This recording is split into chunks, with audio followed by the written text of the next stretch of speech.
ঘি আমাদের লাগবেই, আর ঘি না পেলে আঙ্গুল কিভাবে বাঁকা করবেন? আঙ্গুল বাঁকা মানেও কি? প্রধান উপদেষ্টা সহ অনেকেই একমত পোষণ করেন যে এই আহ, এই গণভোটটা খুব শীঘ্রই হওয়াটা দরকার।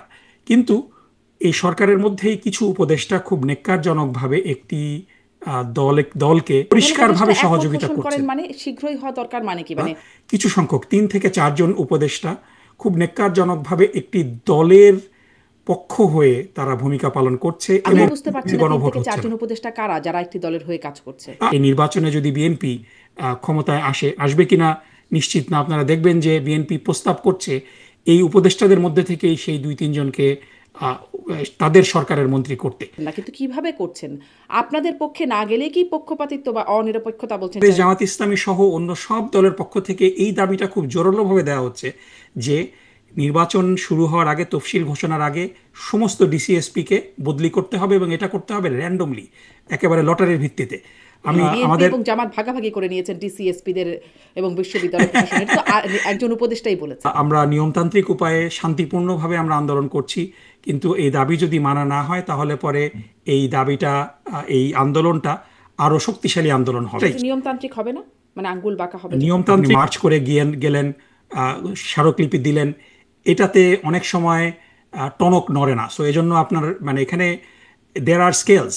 আপনি অল্প কিছু লোক নিয়ে আন্দোলন করছেন, আপনি আপনার সমস্ত জনশক্তিকে ময়দানে নামাচ্ছেন না। সো যখন মানে এখানে অনিয়মতান্ত্রিক না, সবই নিয়মতান্ত্রিক, কিন্তু কঠিন আন্দোলনের অর্থ হলো যে আপনি লক্ষ লক্ষ লোককে নিয়ে আপনি যমুনা ঘেরাও করতে যাবেন। বাঁকা করব, ঘি আমাদের লাগবেই, কাদের আঙ্গুল বাঁকা করার হুমকি দিলেন জামায়াতে ইসলামের নায়েবে আমির ডাক্তার আব্দুল্লাহ তাহের। দাবি না মানলে 11 তারিখ ঢাকার চিত্র বদলে দেবার যে হুমকি দিলেন জামায়াতের সেক্রেটারি জেনারেল মিয়া গোলাম পরোয়ার, তাতে কি ভয় পাবার কারণ আছে? 71-এ পাকিস্তানের দোসর হয়েও জামাতের রাজনীতি জায়েজ হলে স্বৈরাচারের দোসর হিসেবে জাতীয় পার্টি সহ 14 দলের রাজনীতি নিষিদ্ধ কেন চায় জামাত? এছাড়াও নারীর কর্মঘণ্টা, প্রাথমিকের সঙ্গীত শিক্ষক নিয়োগের তীব্র বিরোধিতা সহ নানা বিষয়ে জামাতের অবস্থান নিয়ে আছে। যে সম্প্রতি জামায়াত ইসলামের নায়েবে আমির সৈয়দ আব্দুল্লাহ মোহাম্মদ তাহের, তার একটি বক্তব্য বেশ আলোচিত সমালোচিত হচ্ছে গণমাধ্যমে। তার বিভিন্ন বক্তব্যই আলোচনার শীর্ষে থাকে ইদানিং। সম্প্রতি যেটি নিয়ে কথা হচ্ছে সেটি বলছেন যে, আমি কোট করি তাকে, আপনারা চালাকি শুরু করেছেন, কথা বলবো, সেই বলবো, এই বলবো করতে করতে নির্বাচন কাছাকাছি চলে আসছে। আপনাদের চালাকি আমরা বুঝি, আমরা এখনো নিয়মতান্ত্রিক আন্দোলনে আছি, সোজা আঙ্গুলে যদি ঘি না ওঠে আঙ্গুল বাঁকা করব, ঘি আমাদের লাগবেই, এই আনকোট। মানে এই হচ্ছে তার বক্তব্য। আমি আসলে আপনার কাছ থেকে একটু ব্যাখ্যা জানতে চাই যে আপনারা চালাকি শুরু করেছেন, কারা আসলে চালাকি শুরু করেছে? রূপক অর্থে নিশ্চয়ই সোজা আঙ্গুলে ঘি বলছেন, ঘি বলতে তিনি কি বোঝাচ্ছেন যে ঘি আমাদের লাগবেই, আর ঘি না পেলে আঙ্গুল কিভাবে বাঁকা করবেন? আঙ্গুল বাঁকা মানেও কি? ধন্যবাদ শারমিন চৌধুরী আপা, আমাকে আজকে আপনার অনুষ্ঠানে আমন্ত্রণ জানানোর জন্য। আপনার মাধ্যমে দর্শকদের শুভেচ্ছা জানিয়ে শুরু করছি। আপনি যে প্রশ্নটা করেছেন, আমি শুরুতেই বলে নিতে চাই যে বাংলাদেশ জামাত ইসলামী একটি নিয়মতান্ত্রিক রাজনৈতিক দল, গণতন্ত্রে বিশ্বাসী একটি রাজনৈতিক দল, এবং নিয়মতান্ত্রিক এবং গণতান্ত্রিক উপায়ে বাংলাদেশ জামাত ইসলামী দীর্ঘদিন 1941 সালে জামাত ইসলামীর প্রতিষ্ঠা লগ্ন থেকেই রাজনীতি করে আসছে। বাংলাদেশ স্বাধীন হওয়ার পরে 1979 সাল থেকে বাংলাদেশের এই ভূখণ্ডে বাংলাদেশ জামাত ইসলামী নিয়মতান্ত্রিক উপায়ে আন্দোলন করে আসছে, সংগ্রাম করে আসছে। 1979 সালের পর থেকে প্রতিটি গণতান্ত্রিক আন্দোলনেই বাংলাদেশ জামাত ইসলামী অংশগ্রহণ করেছে। 1990 সালে স্বৈরাচার এরশাদ বিরোধী যে আন্দোলন হয়েছে, যেটা 87 সালে শুরু হয়েছিল, এবং বাংলাদেশ জামাত ইসলামীর তৎকালীন 10 জন সংসদ সদস্যের সংসদ থেকে পদত্যাগের মাধ্যমেই সে আন্দোলন কিন্তু সূচিত হয়েছিল। দীর্ঘদিন আন্দোলনের পরে স্বৈরাচার এরশাদ সরকারের পতন হয়েছে। এরপরে কেয়ারটেকার সরকার ব্যবস্থার দাবিতে 1900 মোটামুটি 93, 94, 95 সাল পুরাটাই বাংলাদেশ জামাত ইসলামী কেয়ারটেকার সরকারের বহালের জন্য আন্দোলন করেছে, এবং সর্বশেষ 96 সালে সেটা সংবিধানে সংযুক্ত হয়েছে। এর বাইরেও শেখ হাসিনার নেতৃত্বে তদানীন্তন যেই সরকার ছিল 1996 থেকে 2001 সাল পর্যন্ত, সেই সরকারের অগণতান্ত্রিক অবস্থা এবং বিভিন্ন দাবি দাওয়াতেও যে বাংলাদেশ জামাত ইসলামী শরিক ছিল। এবং সর্বশেষ আমরা যদি দেখি যে ফ্যাসিবাদ বিরোধী আন্দোলন দীর্ঘ 15 বছর 2008 সাল থেকে শুরু করে 2024 সাল পর্যন্ত সেই সংগ্রামেও বাংলাদেশ জামাত ইসলামী নিয়মতান্ত্রিক পদ্ধতিতে অংশগ্রহণ করেছে। এখন যেটা আমাদের সামনে খুব শীঘ্রই একটা সুষ্ঠু এবং নিরপেক্ষ নির্বাচন অনুষ্ঠিত হতে যাচ্ছে। আমরা আশা করছি ফেব্রুয়ারি মাসে সেই নির্বাচনটি অনুষ্ঠিত হবে। কিন্তু সেই নির্বাচন শুধু নামকাওয়াস্তে নির্বাচনের জন্য নির্বাচন হলে তো সেটা গ্রহণযোগ্য হবে না। নির্বাচনের কিছু পূর্বশর্ত রয়েছে। লেভেল প্লেইং ফিল্ড অত্যন্ত জরুরি। এজন্য বাংলাদেশ জামাত ইসলামীর পক্ষ থেকে 5 দফার দাবিতে আন্দোলন সংগ্রাম চলছে। শুধু জামাত ইসলামী না, সমমনা আরও 8টি দল মিলে বাংলাদেশ জামাত ইসলামী সহ সেই 8টি দল নিয়মতান্ত্রিক উপায়ে 5 দফার ভিত্তিতে 5 দফার দাবিতে আন্দোলন করছে। এবং প্রথম দফা হলো যে জুলাই সনদ, যেটা যে জুলাই সনদের সবগুলো 5 দফা দাবিগুলো সম্পর্কে নিশ্চয়ই আপনি আরেকটু বলবেন, কিন্তু প্রথমে যদি এটা একটু স্পর্শ করেন, যেটি আমি আসলে যেই বিষয়ে আমি জিজ্ঞাসা করছিলাম, তারপরে আমরা একে একে যদি একটু আসি যে আপনারা চালাকি শুরু করেছেন বলতে আপনারা মানে জামাত ইসলাম কাদেরকে চালাকি করছেন বলে বলছেন? আপনিও নিয়মতান্ত্রিক আন্দোলনের কথা বলছিলেন। ঘি না পেলে কিভাবে আপনারা অনিয়মতান্ত্রিক বা নিয়মতান্ত্রিক আন্দোলন এখনো করছেন? আঙ্গুল বাঁকা করা মানেটা কি সেটা একটু যদি আগে বুঝিয়ে বলেন। তারপরে আমি সেদিকেই মানে যাচ্ছিলাম। আরো তো আছে। জি জি আমি সেদিকেই যাচ্ছিলাম। সো এই যে দাবি, পাঁচ দফা দাবি নিয়ে যদি আমরা পরে আলোচনা পরে করব। আমরা দেখছি যে জুলাই সনদ, যেটাতে অধিকাংশ রাজনৈতিক দল, 6টি রাজনৈতিক দল বাদে এনসিপি সহ বামপন্থী কিছু রাজনৈতিক দল সেই জুলাই সনদে স্বাক্ষর করেনি। অধিকাংশ রাজনৈতিক দলই স্বাক্ষর করেছে। এবং মেক নো মিস্টেক, যে জুলাই সনদটা সবার পছন্দ মতো হবে এটা না। 4টি বিষয়ে Bangladesh Jamaat Islami note of dissent দিয়েছে, বিএনপি সম্ভবত 16টি বিষয়ে নোট অফ ডিসেন্ট দিয়েছে। সো সবাই সব বিষয়ে একমত হবে সেটা না, কিন্তু মোটা দাগে জুলাই সনদ একটা মোটামুটি সব দলগুলা কাছাকাছি জায়গায়, খুব বেশি ডিফারেন্স অফ ওপিনিয়ন নাই, এরকম একটা জায়গায় এসেছে। কিন্তু বিষয়টা হলো যে এই জুলাই সনদ যদি গণভোটের মাধ্যমে আইনি ভিত্তি না পায়, তাহলে পরে এই জুলাই সনদ শুধুমাত্র একটা কাগজি দলিল ছাড়া কিছুই হবে না। এবং এই জুলাই সনদের ভিত্তিতেই ফেব্রুয়ারি মাসে নির্বাচন হওয়াটা জরুরি। এবং এই বিষয়ে প্রধান উপদেষ্টা সহ অনেকেই একমত পোষণ করেন যে এই গণভোটটা খুব শীঘ্রই হওয়াটা দরকার। কিন্তু এই সরকারের মধ্যেই কিছু উপদেষ্টা খুব নেক্কারজনকভাবে একটি দলকে প্রধান উপদেষ্টা সহ একমত, খুব মানে পরিষ্কারভাবে সহযোগিতা করেন। করছেন। মানে শীঘ্রই হওয়া দরকার মানে কি? মানে শীঘ্রই বলতে কি বোঝাচ্ছেন আপনি, যে প্রধান উপদেষ্টাও একমত পোষণ করেন যাতে? প্রধান উপদেষ্টার সাথে বাংলাদেশ জামাত ইসলামীর যে কয়বার আলোচনা হয়েছে এবং অন্যান্য দলের যে আলোচনা হয়েছে, নীতিগতভাবে সরকার মনে করে যে এই জুলাই সনদের আইনি ভিত্তিটা জরুরি নির্বাচনের জন্য।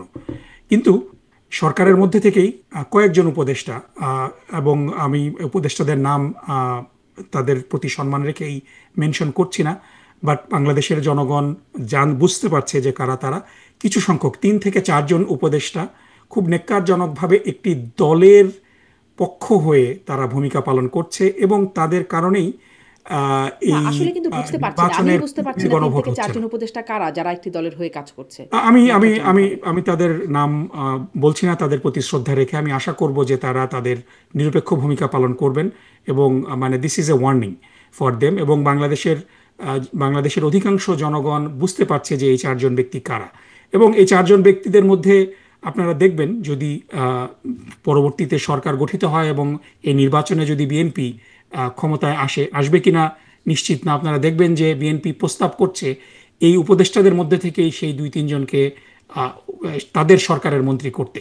আমি তাদের নাম নিতে চাচ্ছি না, কিন্তু বিষয়টা হয়েছে এখানে যে কিছু উপদেষ্টা বাড়াবাড়ি রকম অনিরপেক্ষতা তাদের ভূমিকার মাধ্যমে প্রকাশ করছেন। এ কারণেই নিয়মতান্ত্রিক আন্দোলন অর্থ এই না, একটা যে কথা বলা হয় যে সরলতাকে দুর্বলতা ভাববেন না। বাংলাদেশ জামাত ইসলামী নিয়মতান্ত্রিকভাবে আন্দোলন করছে, তার অর্থ এই না যে অনিরপেক্ষ এবং অযৌক্তিক একটা সিদ্ধান্ত বাংলাদেশের জনগণের উপরে চাপিয়ে দেওয়া হবে এবং বাংলাদেশের জনগণ জামাত ইসলামী সহ অনিরপেক্ষ বা যদি বলি পক্ষপাতিত্ব করছেন। তারা আসলে কারা আপনি বলছেন না, কিন্তু কিভাবে করছেন? আপনাদের পক্ষে না গেলে কি পক্ষপাতিত্ব বা অনিরপেক্ষতা বলছেন যাকে আপনি? এটা ঠিক না। কিন্তু বিষয়টা হলো যে তাদের অনিরপেক্ষতার বিভিন্ন বিভিন্ন প্রমাণাদি যেমন রয়েছে। যেমন আপনি যদি দেখেন যে একেবারে শুরুতেই যদি আমরা বলি যে আহ, আপনার এই গণভোটটাই একটা বড় বিষয়, যে সরকারের অধিকাংশ সদস্য একমত পোষণ করার পরও যেই কারণে আহ, আপনার গণভোটটা নির্বাচনের আগে হচ্ছে না, এটা তাদের একটা অনিরপেক্ষতার প্রমাণ। আর একটা বড় বিষয় যেটা, এবং 5 দফার মধ্যে বাংলাদেশ জামাত ইসলামীর এটা একটা বড় দাবি, যে লেভেল প্লেইং ফিল্ড, যে প্রশাসনে যে ডিসি এবং এসপি যারা বিভিন্ন জায়গায় আছে, তাদের মধ্যে অনেকেই সেই জায়গাগুলোতে দীর্ঘদিন ধরে আছে। এবং আপনারা দেখেছেন যে ইতিপূর্বে বাংলাদেশে যে নিরপেক্ষ নির্বাচনগুলো হয়েছে 1991 সালে, 96 সালে এবং 2001 সালে, এই 3টা নির্বাচনই মোটামুটি সার্বজন স্বীকৃত নিরপেক্ষ নির্বাচন। এবং এই নির্বাচনের সবচেয়ে বড় এলিমেন্ট যেটা ছিল, যে যেদিন কেয়ারটেকার সরকার ক্ষমতা গ্রহণ করেছেন, তারা প্রশাসনকে একেবারে ঢেলে সাজিয়েছেন, রদবদল করেছেন। কারণ ডিসি এবং এসপি তাদের কিন্তু একটা ভূমিকা থাকে নির্বাচনে। এবং বাংলাদেশ জামাত ইসলামী সহ অন্য সব দলের পক্ষ থেকে এই দাবিটা খুব জোরালোভাবে দেওয়া হচ্ছে যে নির্বাচন শুরু হওয়ার আগে, তফসিল ঘোষণার আগে সমস্ত ডিসিএসপিকে বদলি করতে হবে, এবং এটা করতে হবে র্যান্ডমলি, একেবারে লটারির ভিত্তিতে। আমি চট্টগ্রাম ডিসি কিংবা খুলনার ডিসি যে আছেন তাকে সেই জায়গায় রাখবো, কিংবা আমি যাকে পছন্দ করি যে আমাকে অমুক এলাকায় হেল্প করতে পারবে, তার ব্যাপারে আমরা তদবির করব, এটা করতে দেওয়া হবে না। সো এই লেভেল প্লেইং ফিল্ড এবং এই প্রশাসনের রদবদলটাকেও কিছু কিছু উপদেষ্টা খুব নেক্কারজনকভাবে এ ব্যাপারে রোড ব্লক তৈরি করছেন। এটাও আর একটা বড় বিষয়। সো এই এই জিনিসগুলো যদি চলতে থাকে তাহলে তো নিরপেক্ষ নির্বাচন সম্ভব হবে না। এবং বিএনপি আমাদের এবং জামাত ভাগাভাগি করে নিয়েছেন ডিসিএসপি দের এবং বিশ্ববিদ্যালয় প্রশাসনের, তো একজন উপদেষ্টাই বলেছেন। এবং না, এখন এটা উপদেষ্টার সামনে উপদেষ্টার ব্যক্তিগত মতামত। কিছু ডিসিএসপিদের তো ডেফিনেটলি, আপনি যদি দেখেন যে বাংলাদেশের যারা যারা এই বিসিএস প্রশাসনে যারা আছেন, তারা সবাই একটা না একটা সময় বিভিন্ন বিশ্ববিদ্যালয়ের ছাত্র ছিলেন, ছাত্রী ছিলেন। তাদের অবশ্যই ছাত্র জীবনে তাদের একটা রাজনৈতিক ব্যাকগ্রাউন্ড আছে, কিন্তু এবং এবং বিভিন্ন তারা ছাত্র জীবনে ইসলামী ছাত্র শিবির কিংবা জাতীয়তাবাদী ছাত্র দলের সদস্য হয়ে থাকতে পারে, এটা কোনো দোষ না।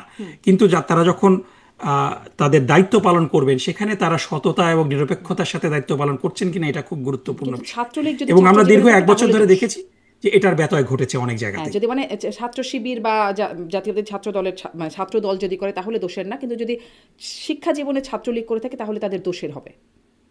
না, এখানে আরেকটা বিষয় যেটা আপনাকে মানে সব এই বিষয়গুলো এক পাল্লায় মাপা যাবে না। কারণ বিগত 15 বছরে এই সরকারি নিয়োগটাকে একেবারে দলীয়করণ করা হয়েছে। এবং যাদের স্পেশালি আমরা দেখেছিলাম যে আপনি যদি মানে কোন জেলা ভিত্তিক অধিকাংশ চাকরিজীবী, পুলিশে স্পেশালি আপনারা যদি দেখেন, খুব খুব নেক্কারজনকভাবে আপনারা দেখবেন যে গোপালগঞ্জ এবং কিশোরগঞ্জের প্রাধান্য, যে কিশোরগঞ্জ থেকে আপনার প্রেসিডেন্ট এবং সাবেক প্রেসিডেন্ট দুজনই কিশোরগঞ্জের মানুষ ছিলেন।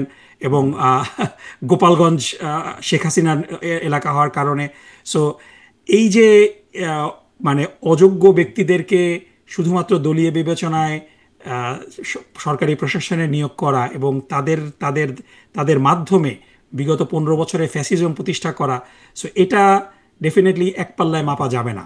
কিন্তু আমি যদি এই বিষয়টাকে আমাদের প্রসঙ্গের বাইরে যাচ্ছি, তারপরে যদি প্রশ্নটা একটু ঘুরিয়ে করি, যে গোপালগঞ্জ আর কিশোরগঞ্জেও নিশ্চয়ই যোগ্য ব্যক্তি আছেন, মানে গোপালগঞ্জ বা অবশ্যই কিশোরগঞ্জ এবং গোপালগঞ্জ যোগ্য ব্যক্তি আছে, কিন্তু থাকতে পারবেন, তারা কি যেতে পারবেন? মানে এই তাদের সবাইকে তো এখন ম্যাস এক্সোডাস তো হয়নি। আমরা কি দেখেছি যে একেবারে পার্জ হয়েছে প্রশাসনে শুধুমাত্র? সো বেসিক্যালি যারা একেবারে চিহ্নিত, করাদের পুলিশ থেকে বাদ দেওয়া হয়েছে, ওই যে নিয়োগ যখন হচ্ছিল তখন তাদেরকে বাদ দেওয়া হয়েছে, কিছু ব্যক্তিদের বাদ দেওয়া হয়েছে, কারণ তাদের মধ্যে অনেকেই বিগত 15 বছর এবং স্পেশালি এই জুলাই আন্দোলনের সময় তাদের ভূমিকার কারণে। সো এবং আপনার আমি দর্শকদের সাথে আবারও শেয়ার করি যে বাংলাদেশ ছাত্রলীগের কার্যক্রম বাংলাদেশে নিষিদ্ধ ঘোষণা করা হয়েছে। সো নিষিদ্ধ ঘোষিত সংগঠন এবং যে সংগঠনগুলো প্রকাশ্য রাজনীতি করছে, তাদেরকে তো এক পাল্লায় মাপার সুযোগ মনে হয় নেই। আচ্ছা, আচ্ছা, আবার তাহলে পুরনো প্রশ্নেই আসি, আসলে যেটা আসলে আজকের মূল প্রসঙ্গ। ওই চালাকি কারা করছেন, সেই উপদেষ্টারা নাকি? মানে কারা চালাকি করছেন এটা আমি এখনো বুঝতে পারলাম না।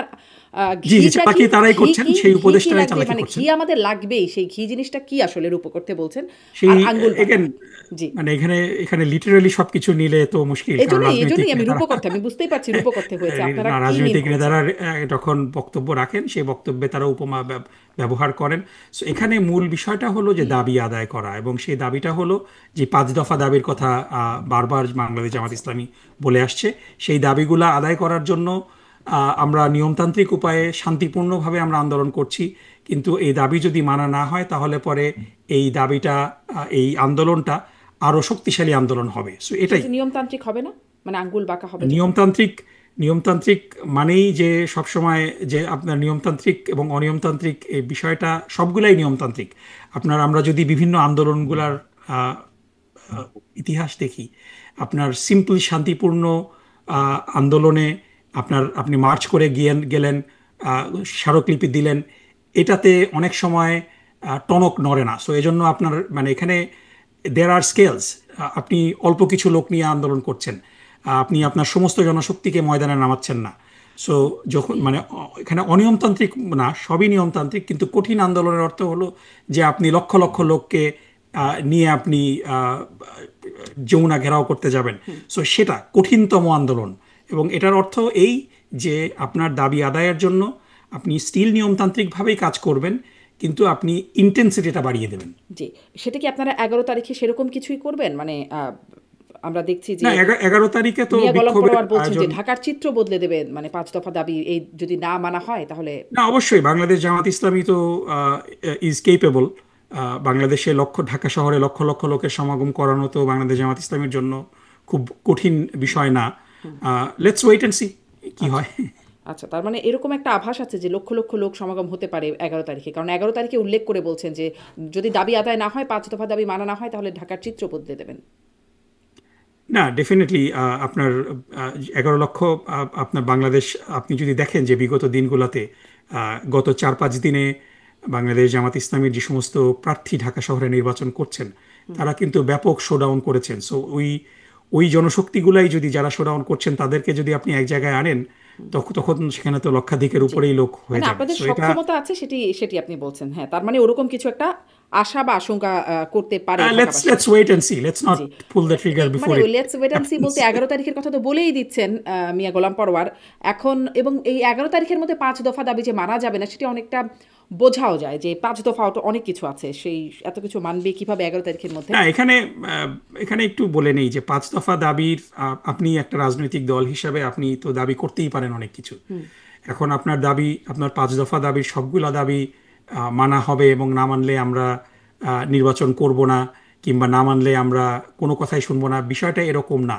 আপনি 5টা দাবি করেছেন, 5টা দাবির মধ্যে তো এবং 5টা দাবির মধ্যে সবগুলো দাবি বাংলাদেশ জামাত ইসলামী মনে করে যৌক্তিক। এখন সরকার যদি এই দাবিগুলোর মধ্যে সবগুলাকেই অযৌক্তিক বলে, fine, they have to say that. এখানে চালাকি করার কোনো সুযোগ নেই। সুতরাং ইটস অ্যাবাউট এ কনভারসেশন। সুতরাং আপনার এই দাবিগুলোর মধ্যে যদি সরকার কোনো একটা দাবিকে যৌক্তিক মনে করেন এবং একাধিক দাবিকে যৌক্তিক মনে করেন, তাহলে পরে এটার একটা টাইম লাইন তারা দিতে পারেন যে এই সময়ের মধ্যে আমরা দাবিগুলা মানব। কিন্তু এগুলা নিয়ে কিছু কালক্ষেপণ করা হচ্ছে, কিছু চালাকিও করা হচ্ছে। সো এই বিষয়টা ইটস নট এক্সপেক্টেড, এবং ইটস নট কুল। মানে ধরেন 5 দফা দাবি কি? পিয়ার, দুই কক্ষে পিয়ার নিশ্চিত করতে হবে। আপনারা বলছেন লেভেল প্লেইং ফিল্ড, বিচার, এই বিষয়ে দৃশ্যমান বিচার হতে হবে, এবং জাতীয় পার্টি সহ 14 দল তাদের কর্মসূচি বা কার্যকলাপ নিষিদ্ধ করতে হবে। এগুলো সব 11 তারিখের মধ্যে, মানে এগুলো কিভাবে 11 তারিখের মধ্যে করবে সব? না না, এখন এখন এটা বিষয়টা হলো যে প্রথম দফা দাবি যেটা, মানে 5 দফা দাবির মধ্যে 1 নাম্বার দাবিটা হলো জুলাই সনদের ভিত্তিতে আগামী ফেব্রুয়ারিতে নির্বাচনের আয়োজন করা, এবং এই জুলাই সনদের ভিত্তিতে নির্বাচন আয়োজন, এবং এই দাবির সাথে বাংলাদেশের অধিকাংশ জনগণ একমত পোষণ করে। সো এই জুলাই সনদের ভিত্তিতে জাতীয় নির্বাচন করার জন্যই তো আপনাকে গণভোটটা নির্বাচনের আগে করতে হবে, তা না হলে আপনি কিসের ভিত্তিতে নির্বাচন করবেন? সুতরাং এই বিষয়টার ব্যাপারে একটা সিদ্ধান্ত সরকারের পক্ষ থেকে তো আসতেই পারে। আর বাকি 2 নাম্বার যে দাবি, সেটা হলো উভয় কক্ষে পিআর, এর মধ্যে অলরেডি হাফ অ্যাচিভড।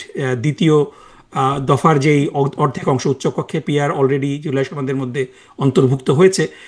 নিম্নকক্ষে পিআর হয়তো এই নির্বাচনে হবে না, কিন্তু just because something is not gonna happen, আপনি তো you can not give up your passion, দাবি তো জানাতেই পারে। 3 নাম্বারটা খুবই গুরুত্বপূর্ণ, সেটা হলো অবাধ এবং সুষ্ঠু গ্রহণযোগ্য নির্বাচনের লক্ষ্যে লেভেল প্লেয়িং ফিল্ড নিশ্চিত করা, এবং এটা নিশ্চিত করার একটা বড় উপায় হলো যে সমস্ত প্রশাসন ডিসিএসপিকে সাফল করা এবং এটা র্যান্ডম লটারির ভিত্তিতে নিয়োগ করা, কেউ যেন চুজ করে কোনো এলাকায় ডিসিএসপি নিয়োগ না দিতে পারে। 4 নাম্বার হলো যে ফ্যাসিস্ট সরকারের সকল জুলুম, নির্যাতন, গণহত্যা ও দুর্নীতির দৃশ্যমান বিচার করা। এবং 5 নাম্বার দাবি হলো যে স্বৈরাচারের দোসর যারা ছিল, জাতীয় পার্টি সহ 14 দল, তাদের কার্যক্রম নিষিদ্ধ করা। সো আপনার 5টা দাবির সবগুলা দাবি একদিনে পূরণ হবে সেটা না, কিন্তু প্রথম দফাটা দ্যাট ইজ ভেরি ইম্পর্টেন্ট। এবং এই প্রথম দফা দাবিটার ব্যাপারে একটা টাইম লাইন, কারণ ফেব্রুয়ারি ঘনিয়ে আসছে, আমাদের নির্বাচনের 100 দিনেরও কম সময় আছে, এবং ফেব্রুয়ারিতে নির্বাচন জামাত ইসলামীর একটা বড় দাবি। কিন্তু সেই নির্বাচনই তো আপনি কোনো আইনি ভিত্তিতে করতে পারবেন না যদি আপনার একটা গণভোট, সেটা জুলাই সনদের বৈধতার জন্য একটা যদি আইনি ভিত্তির জন্য গণভোটটা যদি না হয়। হোয়াট ইফ, আমি হাইপোথেটিক্যালি বলছি যে আপনি বিএনপি যে প্রস্তাব করছে যে আপনি একই দিনে গণভোট এবং জাতীয় নির্বাচন করবেন, এটার অনেকগুলো লজিস্টিক্যাল সমস্যা আছে। সেটা হলো যে মানুষ শুধু মার্কাতে ভোট দিয়ে চলে আসবে, সেকেন্ড পেজ হয়তো অনেকে খেয়ালই করবে না। সো এটার সাথে মানুষ ইউজ টু না। কিন্তু সবচেয়ে বড় সমস্যা হলো যে হোয়াট ইফ সেই গণভোটে না জয়যুক্ত হয়, তাহলে তো নির্বাচনটাই একটা প্রশ্নবিদ্ধ নির্বাচন হয়ে যাবে, কারণ সেই নির্বাচনের কোনো আইনি ভিত্তি থাকবে না। সুতরাং এই আইনি ভিত্তিটা, গণভোটে না হলে নির্বাচনই কেন প্রশ্নবিদ্ধ হবে? কারণ নির্বাচন কিসের ভিত্তিতে নির্বাচন হচ্ছে? জাতীয় নির্বাচনের মতো হয়ে গেল, গণভোটটা না, নির্বাচন তো নির্বাচনের মতো হতে পারবে না, কারণ নির্বাচন তো কোনো একটা সাংবিধানিক কাঠামোর মধ্যে দিয়ে হতে হবে। এখন যেই কাঠামোর মধ্যে আছে, ডেফিনেটলি কেয়ারটেকার সরকারের হবে, সেভাবেই তো মানে সেই সাধারণভাবেই নির্বাচন হবে। সাথে একটা বিশেষ, যদি বিএনপি যেটা বলছে, আর একটা বিষয় থাকবে, সেটি হচ্ছে গণভোটের যেটি। কিন্তু নির্বাচনটা কিসের ভিত্তিতে হচ্ছে? কারণ বাংলাদেশে ট্রেডিশনাল কনস্টিটিউশনাল যেই চেঞ্জ অফ গভর্নমেন্ট আছে, সেখান থেকে তো আমরা একটা ব্রেক নিয়েছি। বাংলাদেশে সংবিধানে বর্তমানে অন্তর্বর্তীকালীন সরকার বলে কোনো কিছু নাই। ডেফিনেটলি হাইকোর্টের একটা রায়ের মাধ্যমে তত্ত্বাবধায়ক সরকার পুনর্বহাল হয়েছে, কিন্তু তত্ত্বাবধায়ক সরকারের মেয়াদ তো 90 দিন। এই 1.5 বছরের বেশি সময় মেয়াদের তো কোনো অন্তর্বর্তী সরকারের কোনো বিধান সংবিধানের মধ্যে নেই। সো জুলাই চার্টার যখন গণভোটের মাধ্যমে আইনি ভিত্তি পাবে, তখন নির্বাচনটা কিন্তু এই জুলাই চার্টারের ভিত্তিতে নির্বাচনটা হচ্ছে। সুতরাং আপনার কোনো আইনি জটিলতা থাকলো না। কিন্তু এর আগে হয়েছে না 11 সরকার বা তত্ত্বাবধায়ক 11 সেই সেনা শাসিত, না সেগুলো তো হয়েছে, সেটাকে বৈধতা দেওয়া হয়েছে। তো এই সরকার পরের সরকার এসে বৈধতা দেবে না। বিষয়টা হলো যে নজিরবিহীন তো না বিষয়টা।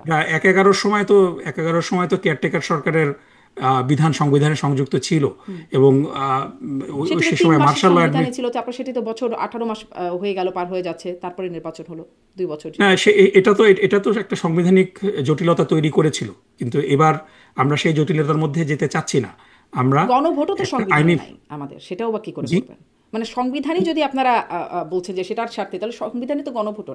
বিষয়টা হলো যে এখানে আরো আপনার মানে আইনি বৈধতার, নির্বাচনের আইনি বৈধতার একটা বিষয় রয়েছে। দ্বিতীয় বিষয় হলো যে এখানে এমন কিছু বিষয় আছে, যেমন অলমোস্ট 14টা বিষয়ে বিএনপি নোট অফ ডিসেন্ট দিয়েছে। সো নোট অফ ডিসেন্ট দেওয়ার অর্থ হলো যে আমরা এটা চাই না।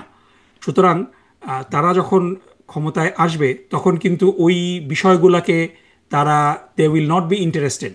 এর আগেও আমাদের যদি অভিজ্ঞতাগুলো আমরা দেখি, যে 1990 সালে স্বৈরাচার বিরোধী আন্দোলনের পরে 3 জোটের রূপরেখার কথা আপনার মনে আছে। সেই 3 জোটের রূপরেখাতে কেয়ারটেকার সরকার অন্তর্ভুক্তি একটা বড় দাবি ছিল, বিচার বিভাগিক পৃথকীকরণের একটা দাবি ছিল, সাথে সাথে যে বিশেষ ক্ষমতা আইন বাতিলের একটা দাবি ছিল, যেটার কারণে যে কোনো ব্যক্তিকে হ্যারাস করা যায়। আজ পর্যন্ত কিন্তু সেই বিচার বিভাগ পৃথকীকরণ হয়নি, সেই বিশেষ নিরাপত্তা আইন কিন্তু এখনো বাতিল হয়নি, বহাল তবিয়তে আছে। এবং আপনি জানেন যে কেয়ারটেকার সরকারের আন্দোলনের জন্য সেই আঙ্গুল কিন্তু বাঁকা করা লেগেছে, সোজা আঙ্গুলে কিন্তু কেয়ারটেকার সরকারের দাবিও কিন্তু সংবিধানে অন্তর্ভুক্ত করা যায়নি। সেই একটা মানে একটা কি বলা যায়, যে একটা অনিয়মতান্ত্রিক একটা নির্বাচন হলো, সেই নির্বাচন খুব অল্পস্থায়ী হলো, সেই নির্বাচনের মাধ্যমে ভ্যালিডেট করে কেয়ারটেকার সরকারের দাবি জি, বাস্তবায়িত হয়েছিল। প্রশ্নটা সো আমার ছিল এই যে যে বিষয়গুলো, গণভোটের সো সাথে মানে এটা জাতীয় একটা নির্বাচনের রাজনৈতিক বৈধতা দল কিভাবে যখন গণভোট ক্ষমতায়, দেবে, এটা আমার প্রশ্ন ছিল। কিন্তু আপনি যখন এই প্রসঙ্গ বলছেন যে কেয়ারটেকারের জন্য আপনাদের আঙ্গুলটা বাঁকা করতে হয়েছিল, কিন্তু তারপর যখন কেয়ারটেকারটা বিতর্কিত হয়ে গেল, সেই যে আহ, বিচারপতিদের বয়স বাড়িয়ে দেওয়া হলো, বিচারপতি কে এম হাসান সেটি নিতে অস্বীকার করলেন, তারপরে সংবিধানের সবগুলো বিকল্প, 4টি বিকল্প বাদ রেখে ইয়াজউদ্দিন আহমেদ হয়ে গেলেন প্রধান নির্বাচন কমিশনার। একপাক্ষিক একটা নির্বাচন যখন হতে যাচ্ছিলেন, তখন একে একে উপদেষ্টারা পদত্যাগ করছিলেন। তখন সেই সময় বা সেই আন্দোলনে, তখন যখন আওয়ামী লীগ আন্দোলন করছিল এটার বিরুদ্ধে, কে এম হাসানের বিচারপতিদের বয়স বাড়ানো, কে এম হাসানকে প্রধান বিচারপতি করা, বা ইয়াজউদ্দিন আহমেদ যখন প্রেসিডেন্ট সহ তত্ত্বাবধায়ক সরকার প্রধান হয়ে গেলেন, তখন তো আবার আপনারা আঙ্গুল মানে বাঁকা আঙ্গুলটাকে সোজা করতে চাচ্ছিলেন, অপর পাশে ছিলেন। না, এটা এভাবে সরলীকরণ করাটা মনে হয় ঠিক হবে না। ডেফিনেটলি এটা দুঃখজনক। আপনি যেই প্রেমিসটা বললেন, এটা ডেফিনেটলি আমি আহ, একেবারে উইদাউট এনি হেজিটেশন আমি বলবো যে ইট ওয়াজ আনফর্চুনেট। বিচারপতিদের বয়স নিয়ে যেই কাজগুলো করা হয়েছে, সেই কাজগুলো খুবই দুঃখজনক। ডেফিনেটলি সে সময় বাংলাদেশ জামাত ইসলামী সেই জোটের শরিক ছিল। প্রাইভেটলি বাংলাদেশ জামাত ইসলামী, আমি দায়িত্ব নিয়ে বলতে পারি যে বাংলাদেশ জামাত ইসলামী বিষয়টা পছন্দ করেনি, কিন্তু পাবলিকলি তারা কোনো স্টেটমেন্ট দেওয়ার মতো অবস্থায় সে সময় ছিল না। সো এটা হলো একটা বিষয়। এই কারণেই জুলাই সনদটা দরকার, যে স্টেটমেন্ট আপনি না ইচ্ছা দিলেও করলেই। আওয়ামী লীগ যখন আন্দোলন করছিল, তাদের সেই মানে না, আমি সেখানে যাচ্ছি। সহিংস আওয়ামী আন্দোলন, লীগের, তখন তার আন্দোলনের অপরপক্ষে আপনারা ছিলেন, আপনাদের সাথেই এই না সহিংস। আমরা না, আওয়ামী লীগের আন্দোলন তো এটা কোনো ওখানে আমরা আসছি যে এই মানে আপনার এই বিচারপতির বয়স বাড়ানো, এই বিষয়গুলো খুব আনফর্চুনেট, এবং এটা করা হয়েছে, এটা এটা হঠকারী বলতে হবে।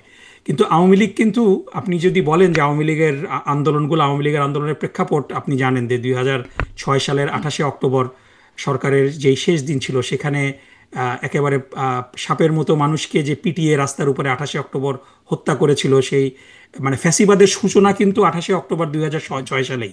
এবং মানে ডেফিনেটলি এই এই এই বিষয়টাকে ওসিলা করে আওয়ামী লীগ 111-এর ক্ষেত্রটাই প্রস্তুত করেছিল with prescription of different foreign government. এটা পরবর্তীতে আমরা দেখেছি যে বিভিন্ন রাজনৈতিক ব্যক্তি যারা আমাদের পার্শ্ববর্তী দেশের প্রেসিডেন্ট ছিলেন, তাদের যেই বায়োগ্রাফি, সেখানে কিন্তু তারা বলেছেন। সো এটাকে ওইভাবে নিয়মতান্ত্রিক আন্দোলন বলে সরলীকরণ করা হবে না। এবং এখানে আমি আরেকটু বলে রাখি যে সেই সময় যে পুরা জাতির সামনে একটা প্রতারণা করা হয়েছিল দুই মহাসচিবের সংলাপের নামে। আব্দুল জলিল এবং মান্নান ভূঁইয়া দুইজন পুরা জাতির সাথে তামাশা করেছেন তারা, এবং এটা নিয়েও কিন্তু তারা পরবর্তীতে বলেছেন যে তারা আসলে কোনো কথাবার্তাই বলেননি, তারা নিজেরা খোশ গল্প করেছেন, কিন্তু জাতিকে বুঝিয়েছেন যে তারা খুব সিরিয়াস বিষয়ে কথা বলছেন। এবং পরবর্তীতে মান্নান ভূঁইয়া কিন্তু বিএনপিকেও ওন করেনি, বিএনপি থেকে পদত্যাগ করে তিনি অন্য একটা রাজনৈতিক দল করেছেন। সো এটা আমাদের জন্য দুর্ভাগ্যজনক যে এরকম ব্যক্তিরা দায়িত্বপ্রাপ্ত হয়ে দেশকে সংকটের মুখে ফেলেছেন, এবং এই সংকটের জন্যই পুরা দেশকে গত 2006 থেকে শুরু করে 2025 সাল পর্যন্ত, 2024 সালের 5ই আগস্ট পর্যন্ত পুরা জাতি একটা চরম মূল্য দিয়েছে। সেই হাজার সংকটের হাজার কারণে মানুষ। যে পেছনে, যে সংকটের পেছনে যে কারণটা আপনিও এগ্রি করছিলেন, আপনারা কি নিজেদেরকে দোষী মনে করেন তার জন্য? মানে সেখানে আপনারাও সেই সময় সরকারের সঙ্গী ছিলেন বা জোট সঙ্গী না, ছিলেন। ডেফিনেটলি আমাদের আমাদের আমাদের আমাদের রাজনৈতিক কার্যক্রম যদি আমরা দেখি দীর্ঘদিন ধরে, ডেফিনেটলি রাজনৈতিক সিদ্ধান্ত তো ভুল ত্রুটির ঊর্ধ্বে কেউই না, জি, তাই না? সো আমাদের আমাদের রাজনৈতিক ভুল তো হতেই পারে। আচ্ছা, এবং সেটি রাজনৈতিক ভুল। ডেফিনেটলি অবশ্যই এই আমি বিষয়টা যেটা আমার আপনাকে, আরেকটি অনুষ্ঠানে জামাতের আমিরও আমি বলেছেন যে এখানে নিশ্চয়ই ভুল স্বীকার করেছিলেন হ্যাঁ, তিনি। ডেফিনেটলি। অতএব এবং এখানে এটা আমি এখানে আমি আর না যাই, আমি কিন্তু এই যে আরেকটু ওই বিষয়টা আমরা স্বাধীনতা, আসলে কয়েকটা সুনির্দিষ্ট বিষয় আসতে এক চাচ্ছিলাম। মিনিট একটু যদি জি, সময় শেষ নেই, করতে যে আমি চাচ্ছি। ডেফিনেটলি এখানে দায়িত্ব নিয়ে বলতে পারি যে এই বিষয়টা যে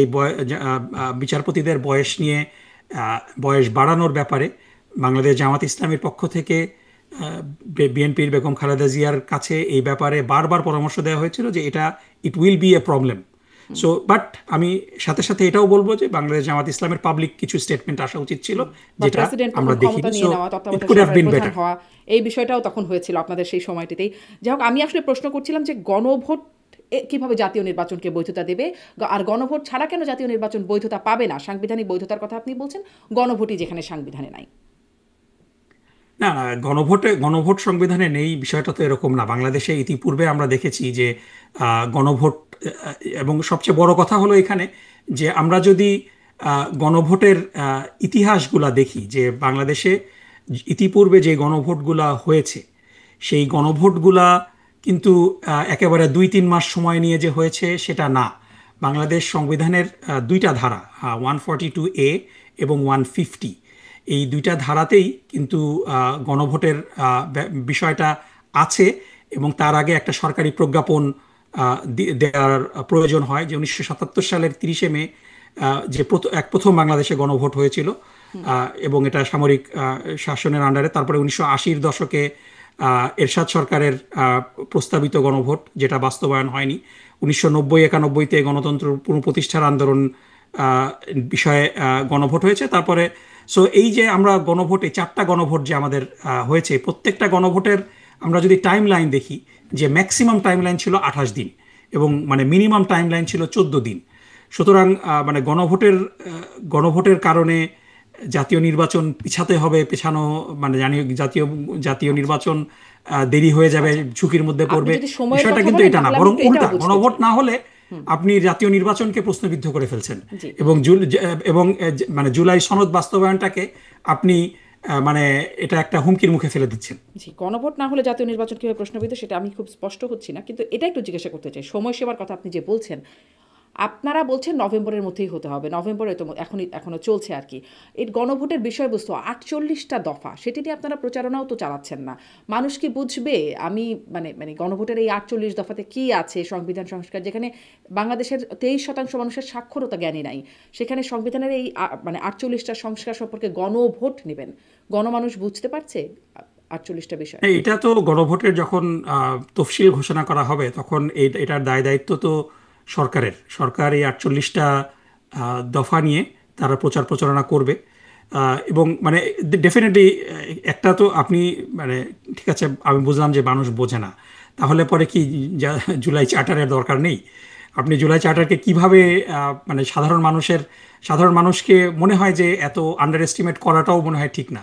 ডেফিনেটলি দফাগুলা অনেক, কিন্তু বাংলাদেশের মানুষ যথেষ্ট সচেতন এবং ডেফিনেটলি যদি বাংলাদেশের মানুষ না বুঝে ভোট দেবে না, না ভোট দেবে। আপনি ধরেন, আপনি বাংলাদেশের সাধারণ মানুষ, রিক্সাওয়ালা, যারা বেবি ট্যাক্সি চালাচ্ছে, যারা দোকানে মুদি দোকানে বসছে, এমনকি যারা আমাদের গণমাধ্যম কর্মীরা আছেন, আমরাও 48টা দফা সম্পর্কে জানি না। আমি আমার বিশ্লেষকরা যারা কথা বলেন এর উপরে, তাদেরকেও জিজ্ঞাসা করি আপনারা 48টা দফা পড়েছেন, জানেন?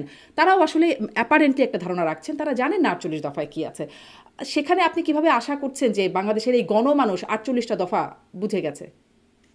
তাহলে আমি আপনাকে পাল্টা প্রশ্ন করি। 48 দফা খুব কমপ্লিকেটেড, মানুষ বোঝে না, মানে তার অর্থ এটা কি এটাই দাঁড়ায় যে আমার তাহলে জুলাই চার্টারের গুরুত্ব নেই, এটাকে বাস্তবায়ন আমরা করব না? সেটি আসলে গণভোটের যোগ্য কিনা সেটা আমি জিজ্ঞাসা করছি। গণমানুষ যদি না বোঝে তাহলে গণভোট কিভাবে হবে?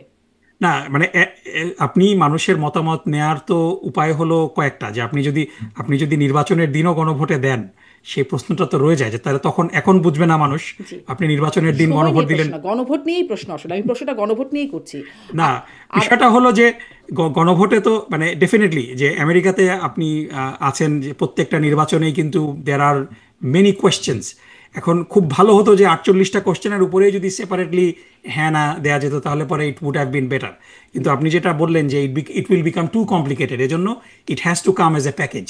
এবং সেই প্যাকেজটা 48টা দফার মধ্যে সবগুলো দফা কিন্তু মানে ওই রকমভাবে মিনিংফুল না। আপনার গুরুত্বপূর্ণ দফাগুলো হলো যে কেয়ারটেকার সরকার ব্যবস্থার পুনর্বহাল, তারপরে আপার হাউস গঠন করা এবং আপার হাউসে পিআর পদ্ধতিতে রিপ্রেজেন্টেশন ঠিক করা, তারপরে প্রধানমন্ত্রীর মেয়াদ কতটুকু হবে।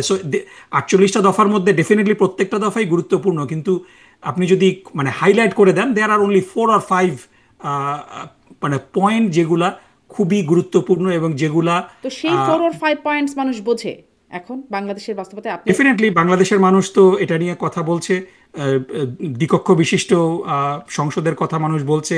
ডেফিনেটলি 2 টার্মের বেশি প্রধানমন্ত্রী থাকা যাবে না, এটা নিয়ে তো সাধারণ মানুষ, মানে এটা তো সাধারণ মানুষের না বোঝার কথা না। বাট দ্য থিং ইজ, যখন স্কেডিউল ঘোষণা করা হবে তখন সরকারের পক্ষ থেকে প্রচারণা আরো চালানো হবে। জি। সো মানুষ যদি না বুঝে, ডক্টর নকিবুর রহমান, দে এক উইল করোনার ভোট সময় নো। এক লকডাউন, আমি সেদিনও এই প্রসঙ্গটা বলছিলাম, এক লকডাউন, শুধুমাত্র লকডাউন, এই বিষয়টা বোঝানোর জন্য মানুষ আর্মি নামাতে হয়েছে বাংলাদেশে।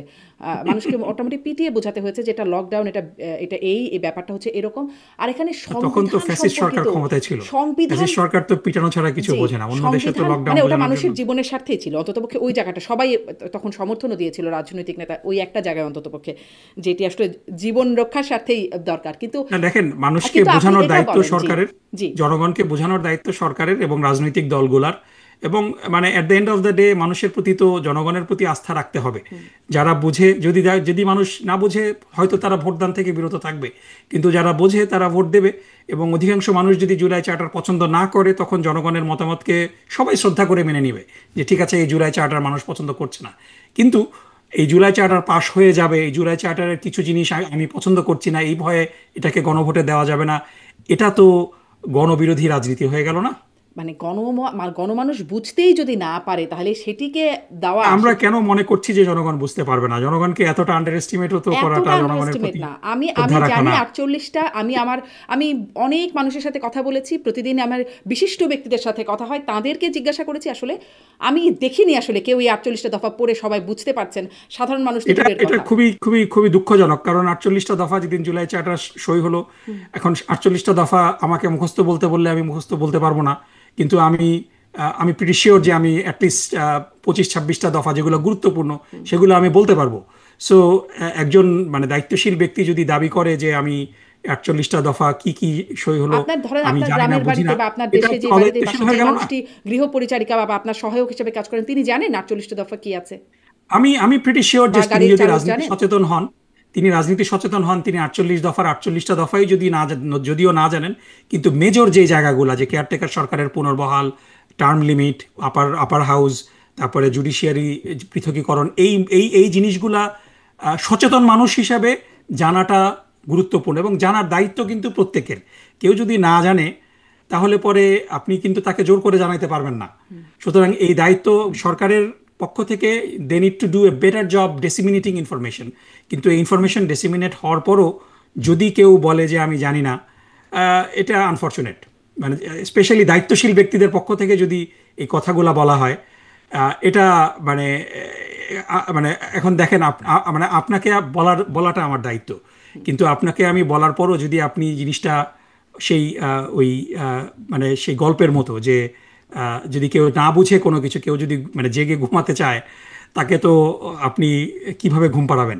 মানে তাই না? ধরেন সো আপনি আগের বিষয়গুলো গণভোটগুলোর অনেকটা কথা ওরকম। বলছিলেন, আপনি আগের যে গণভোটগুলোর কথা বলছিলেন, ধরেন জিয়াউর রহমানের নীতি, তার কর্মসূচি, সেগুলোকে আপনারা সমর্থন করেন কিনা? তখন কিন্তু মানুষ জিয়াউর রহমানকে দেখে ভোট দিয়েছে, হ্যাঁ বা না, যে ভোট দিয়েছে জিয়াউর রহমানকে। এরশাদকে কর্মসূচি সমর্থন করেন কিনা? এরশাদকে দেখে। তার কর্মসূচি বা তার দফাগুলো কি কি, সেগুলো হয়তো মানুষ দেখে নাই।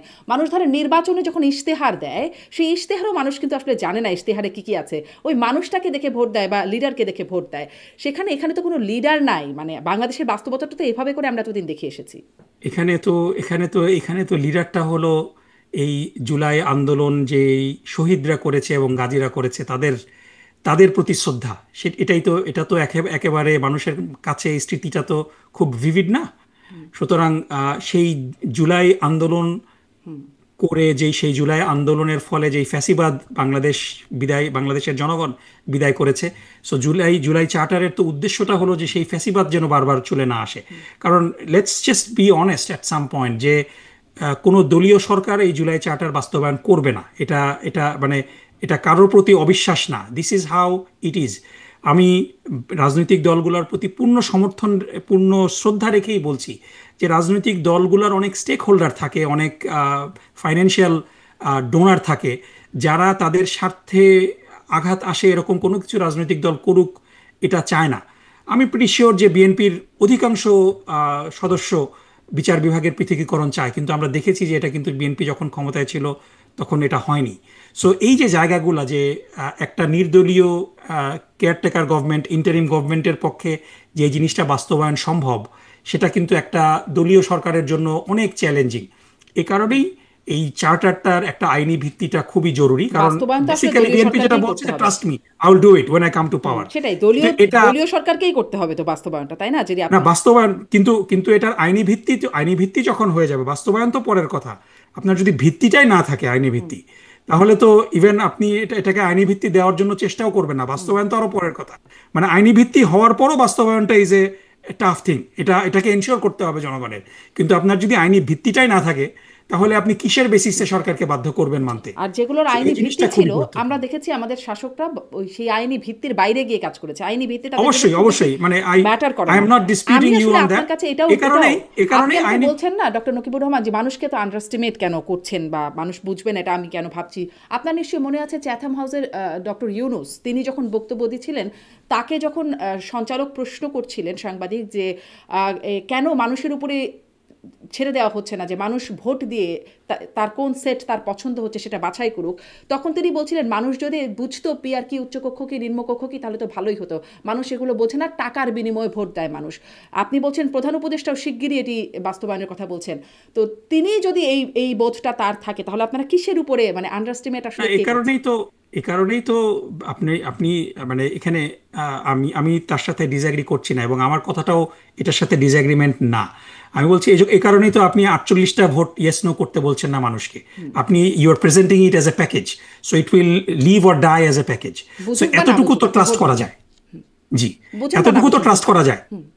হ্যাঁ, না না, ওটা না, বেসিক্যালি আপনি যদি না বোঝেন আপনি ভোট দেবেন না, মানে ইউ হ্যাভ অ্যান অপশন, মানে ইউ হ্যাভ 3 অপশনস। আপনি যদি না বোঝেন আপনি ভোট দিতে যাবেন না, আপনি যদি বোঝেন এগ্রি করেন আপনি হ্যাঁ ভোট দেবেন, আপনি বুঝে যদি ডিসএগ্রি করেন আপনি না ভোট দেবেন, তাই না? It's a package. সো এই প্যাকেজের মধ্যে আপনি যদি ধরেন, মানে মূল বিষয় যেটা হয় যে আমাদের জোহরান মামদানির একটা কথা আমি এখানে কোট করি। তিনি যখন জিমি ক্যামেল শোতে এসেছিলেন, না সরি কোবেয়ারের শোতে, তখন খুব সুন্দর একটা কথা বলেছেন যে আমার সাথে সবাই 100% এগ্রি করবে এটা আমি মনে করি না। সো তিনি বলছিলেন যে আমার 16টা বিষয়ের মধ্যে যদি কেউ 10টা বিষয়ে এগ্রি করে আমি বলবো যে ভোট ফর মি। যদি আমার সাথে 16টা বিষয়ের মধ্যে 16টা বিষয় এগ্রি করে, I will ask him to see a doctor. So বিষয়গুলো কিন্তু এরকম যে 48টা দফার মধ্যে সবাই 48টা দফাতেই এগ্রি করবে এটা কিন্তু না। কিন্তু 48টা দফার মধ্যে যদি কেউ 45টা দফায় এগ্রি করে, 40টা দফায় এগ্রি করে, ইভেন 30টা দফায় এগ্রি করে, অর্ধেকের বেশি এগ্রি করে, আমি মনে করি যে তারা হ্যাঁ তে ভোট দিতে পারে, তাই না? সো সবাই, এটাই তো গণতন্ত্রের সৌন্দর্য, সব বিষয়ে আমি একমত হব না। কিন্তু এতদিন ধরে ঐক্যমত কমিশনে সবাই মিলে একটা জায়গায় এসে পৌঁছিয়েছে, প্রায় 200-র উপরে প্রস্তাব ছিল, সেখান থেকে 48টা বিষয় ন্যারো ডাউন করেছে, এবং 48টার মধ্যেও অনেকের কিছু কিছু জায়গায়, এবং নোট অফ ডিসেন্ট যেগুলোতে দেওয়া হয়েছে, এটা কিন্তু এ কারণেই নোট অফ ডিসেন্ট দেওয়া হয়েছে যে পুরাপুরি কিন্তু ভিন্ন, মানে মানে এটা পুরাপুরি বিরোধিতা না, এটার একটা ভার্সন তারা পছন্দ করে, পুরাটুকু পছন্দ করে না। সো এই জায়গাটাতে তো রাজনৈতিক গণতান্ত্রিক হতো না যে আপনারা ক্ষমতায় গেলে আপনাদের নোট অফ ডিসেন্টটা পালন করবেন না, বাকিটুকু করবেন, আর বিএনপি গেলে বিএনপিটা পালন করবে না, বাকিটুকু করবে, সেটাই কি এটা? সো এই যে এই জায়গাটাই তো সমস্যাটা, যে কারণ আমরা ইতিপূর্বে দেখেছি যে রাজনৈতিক দলগুলো যখন ক্ষমতায় যায় তাদের কিন্তু আমরা যদি পপুলার ভোট দেখি, কিন্তু 50%-এর উপরে জনপ্রিয়তা নিয়ে কিন্তু আজ পর্যন্ত বাংলাদেশে কেউ মানে যদি মানে সত্যিকার আমরা যদি রাতের ভোট আর মানে আমি ডামি এবং তারপরে সেই একতরফা 2014 সালের ভোটগুলা বাদ দিই, মানে আপনার মানে যারা রাষ্ট্র পরিচালনা করে, ইভেন বিএনপি যখন 2/3 মেজরিটি নিয়ে বিএনপি জামাত জোট সরকার 2001 সালে ক্ষমতা এসেছিল, সেটাও কিন্তু they didn't get 50% or more vote. সুতরাং রাজনৈতিক দলগুলোর উপরে ছেড়ে দিলে পরে রাজনৈতিক দলগুলা এই জুলাই চার্টারকে টোটালি ইগনোর করবে, এই রিস্কটা আছে বলেই তো আপনারা মনে করছেন যে ধরেন বিএনপি যদি ক্ষমতায় যায়, যেটি আসলে অনেকগুলো ধারণায় বা সূচকে বলা হচ্ছে তারা হয়তো ক্ষমতায় যাবে, যদি যায় তারা যেগুলোতে ডিসেন্ট দিয়েছে জুলাই চার্টারের আইনি ভিত্তি হলে সেগুলোও তারা পালন করবেন, এটা নিশ্চয়তা হয়ে গেল।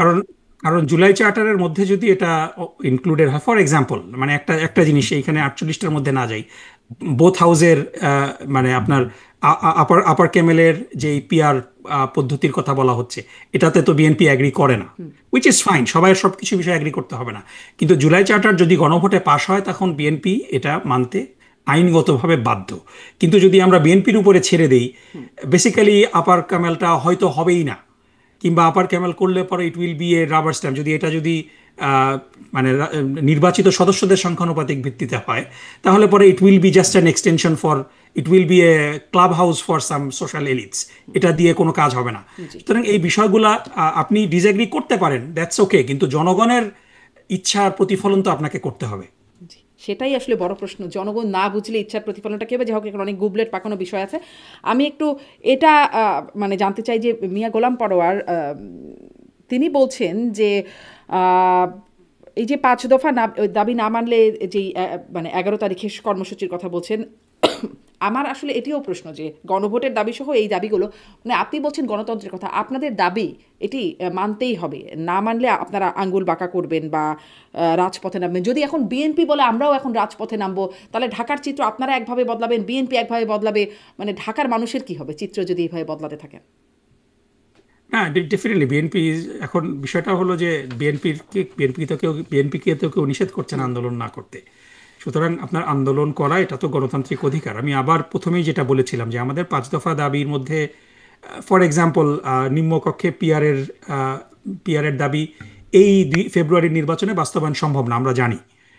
বাট আপনি একটা যদি বিষয়ের ব্যাপারে আপনি কমপ্লিটলি কনভিন্সড থাকেন এবং আপনি মনে করেন যে বাংলাদেশের জন্য এটা ভালো, হ্যাঁ, এটা এই দাবিটা দৃশ্যমান বাস্তবায়নের প্যাথওয়ে এখন নাই, দ্যাট ডাজন্ট মিন যে you will be giving up on your passion.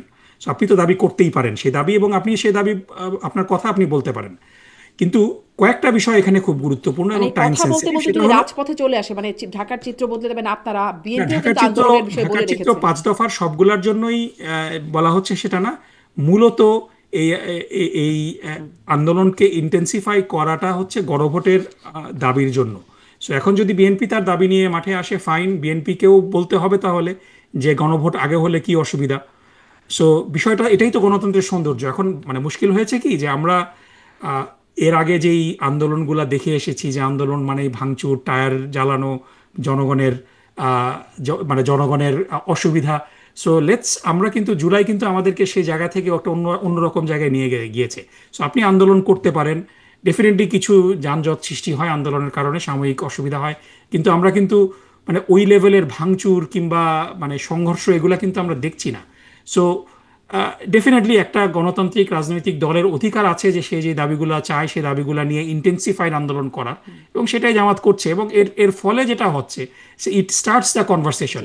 সবাই মিলে একটা জায়গায় গিয়ে বসবে, আলোচনার মাধ্যমেই সুরাহা হতে হবে সবকিছু। কিন্তু আলোচনার মাধ্যমে তো হলো না, আপনারা রাজপথে নামার কথা আলোচনা হয়নি, কিন্তু হবে, নেমেছেন, আবার আরো নামবেন, হুঁশিয়ারিও দিচ্ছেন 11 তারিখে রাজপথে। That is fine. আপনি মানে এখানে মানে যেহেতু আমাদের এবং আমি আপনাকে মানে মানে আমি আপনার প্রতি শ্রদ্ধা রেখেই বলছি যে আমাদের যে ভয়টা, এটার কারণ হলো আমাদের প্রিভিয়াস কালচার। সেইখান থেকে একটা কালচারাল শিফটও আমাদের কিন্তু দরকার, যে আমরা নিয়মতান্ত্রিক আন্দোলন করব, ইন্টেন্সিফাইড আন্দোলন করব, আমাদের দাবির প্রতি প্যাশনেট থাকব, কিন্তু আমরা কখনো এটাকে ভাঙচুর তারপরে একটা রাজনৈতিক সংঘর্ষের মধ্যে নিয়ে যাব না।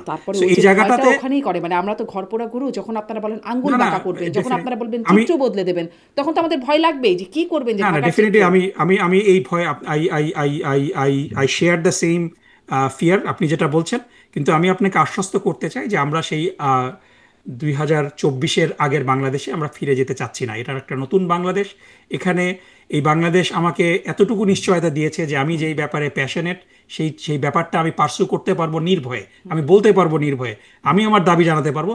তারপরে সেই দাবি যদি জনগণ রিজেক্ট করে, সেই দাবি যদি জনগণ না মেনে নেয়, I still respect that. So এই অধিকারটা তো আমার আছে। জি, কিন্তু ধরেন এই যে আপনারা গণভোটের জন্য দাবি করছেন, আমি দেখছিলাম যে একজন ওসি, মাদারীপুরের একজন পুবাইল থানার ওসি, তিনি তার নাম শেখ আমিরুল সম্ভবত, তিনি একটা জামাতের আমিরের বক্তব্যের একটা ফটোকার্ডের নিচে একটা কমেন্ট করেছিলেন যে আগে গণভোট দরকার, যে স্বাধীনতা বিরোধীদের দেশে রাজনীতি করার অধিকার আছে কিনা। তাকে কিন্তু সেখান থেকে প্রত্যাহার করা হয়েছে জামাতের মানে আপত্তির মুখে, স্থানীয় জামাতের আপত্তির মুখে তারা অভিযোগ করেছে এবং তাকে প্রত্যাহার করে নেওয়া হয়েছে। মানে সবাই তার কথা বলতে পারবে, সেই কথাটা বলেছে, সে মেনশনও করে নাই। আপনি যখন সরকারি কর্মচারী, তখন মানে you don't have that freedom of expression. আপনি রাজনীতি করতে হলে ওসির দায়িত্ব ছেড়ে আপনি রাজনীতি করবেন। এখানে আসলে কি রাজনীতি করে? এটা তো অবশ্যই রাজনীতি। এটা হলো সেই আওয়ামী লীগের, ফ্যাসিস্ট আওয়ামী লীগ সরকারের একটা জেনোফোবিক বক্তব্য, এবং এই বক্তব্য একজন ওসির তার দায়িত্ব পালনের সাথে তো কোনো সম্পর্ক নেই। তিনি যদি রাজনীতি করতে চান, তিনি পদত্যাগ করে এই কথা বলবেন, কোনো অসুবিধা নাই। কিন্তু তিনি যখন জনগণের জানমালের হেফাজত করবেন। This statement is a xenophobic statement. কেন এবং কেন এই কেন স্টেটমেন্টের কেন না, জেনোফোবিক? আমি বলছি এই স্টেটমেন্টের, এরকম স্টেটমেন্ট করার মাধ্যমেই বিগত 15 বছর ফ্যাসিস্ট আওয়ামী লীগ সরকার বাংলাদেশে জামাত এবং শিবিরকে হত্যাযোগ্য করে তুলেছিল, এবং জামাত এবং শিবিরকে হত্যা করা বৈধ ছিল, মানে এটা ক্যাম্পাসে ক্যাম্পাসে নির্যাতন করা বৈধ ছিল এই ধরনের রেটরিকের মাধ্যমে। সুতরাং একজন সরকারি কর্মচারী তো এই ধরনের জেনোফোবিক রেটরিক করতে পারেন না। তিনি যদি সাধারণ মানুষ হয়ে থাকেন, তিনি সাধারণ জনগণ হয়ে থাকেন, সিভিলিয়ান হয়ে থাকেন, অফকোর্স তিনি এরকম, এটা কেন আরো ন্যাস্টি বক্তব্য তিনি দিতে পারেন, এটার প্রতিবাদও আমরা করতে পারি, কিন্তু তিনি চাকরি হারাবেন না।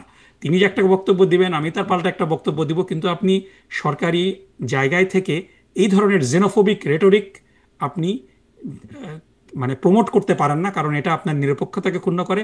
কারণ আপনার বেতন দিচ্ছি আমার ট্যাক্সের পয়সায়, আপনার নিরপেক্ষতাটা খুব জরুরি।